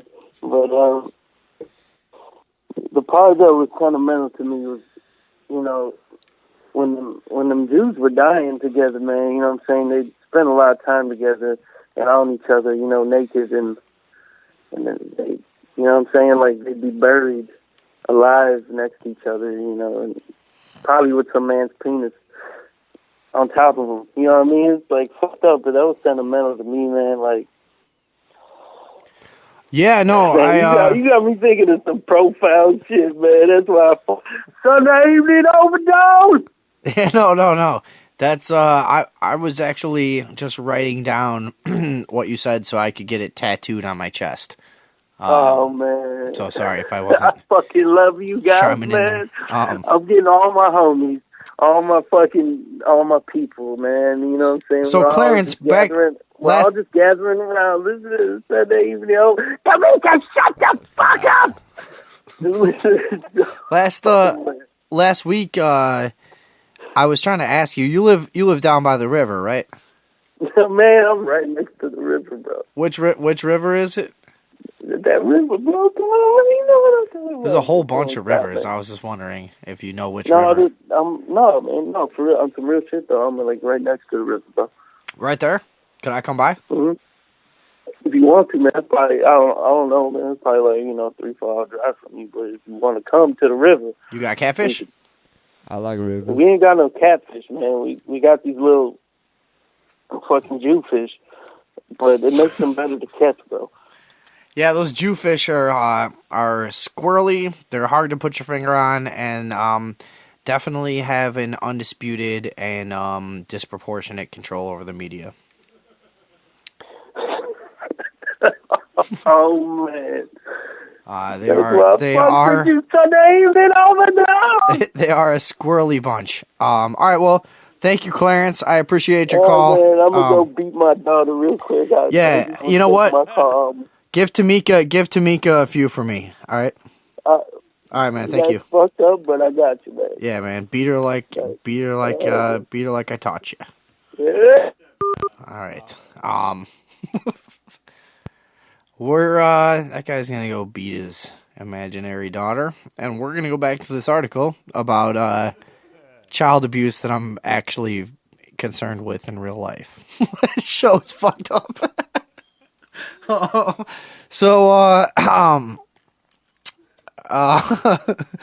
we're just to recap. Jacqueline Smulders did an interview on her deathbed in 1997, testifying to the abuse that happened at L.E. Stanley, a club in Brussels organized in sex orgies.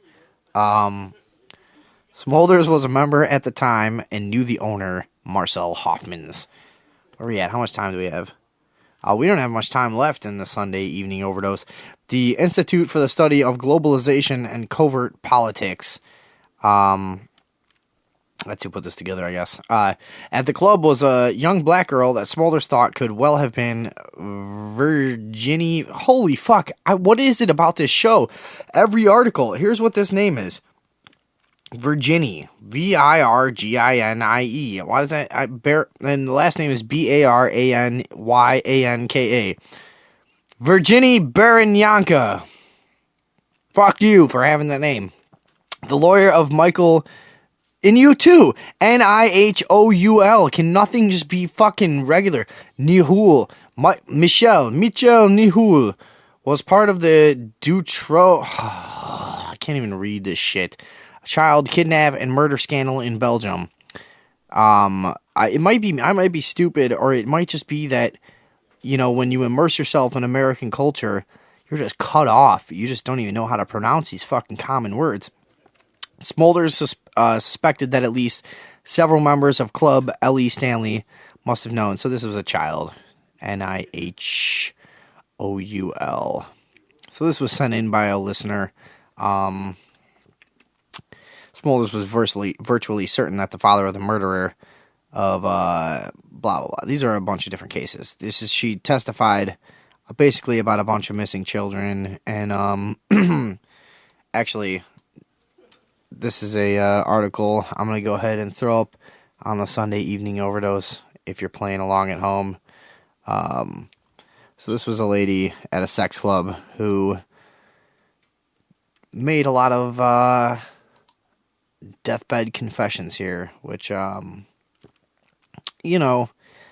me, that's the hardest place to argue that someone is doing it for attention. I mean, you're on your way out.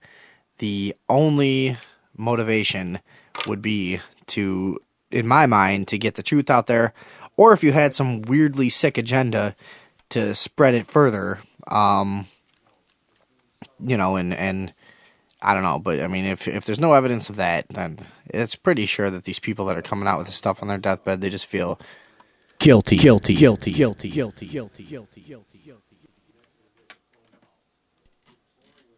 feel guilty. Simple as that. Need to get it off their shoulders. They want to meet their maker in a different way. All right, well, fuck you for not speaking up your whole life. What is the thing where we accept this shit in historical context, where it's this this idea that, like, as long as we didn't have the ability to make each other aware of the behavior, for some reason we think it was, less important or less impactful or less telling about human nature, And this stuff throughout history, to me, is very telling about human nature itself, and could offer us a lot of insight into the world we live in today, and now where we even have more evidence, But just, man, I've noticed a common thread in my life that people are emotionally detached from events which took place long ago, when really, it's just a matter of the same imagination that you use to empathize with someone across the globe as it is to empathize with someone across, some vast time period. So we got to start coming together on that concept. There has been some things that have been fucked up for a very, very long time. We have to get behind some sort of agenda to send our societies in the right direction. Whatever. I'm not trying to fix all this bullshit right now. I'm just rambling. I'll try to fucking run out the clock on this show. We got a couple minutes left until the 1 o'clock hour. The Sunday Evening Overdose is looking to stay in business long term. You could help us out by emailing sundayeveningoverdose@gmail.com. And we are looking to take on advertisers for a very, very, very small cost, and try to get this thing off the fucking ground, because, as you notice, for free, we can only do so much, and we can be entertaining, and we can do whatever, but we can only do so much. So, you fucking want your shit advertised here, you fucking bring me that shit. I'll record you a fucking commercial, we'll put it up on our shit, and we will play it a couple times a week, and hopefully get you a little bit of traffic and whatever for a very, very I'm talking fucking minuscule fee. So that's one idea that we're looking for. We're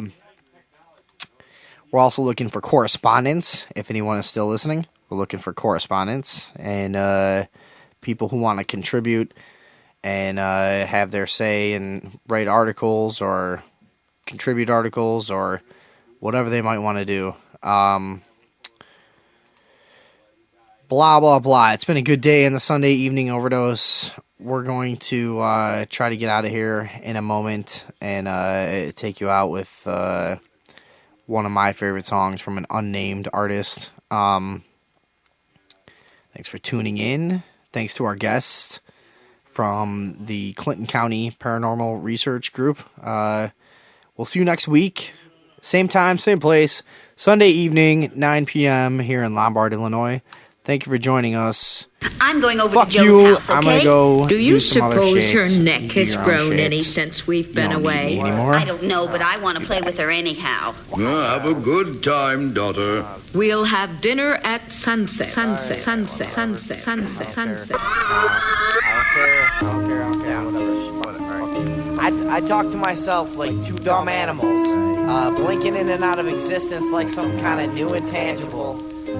I'm having a weird party with wild raccoons drinking Boone's Farm in my RV.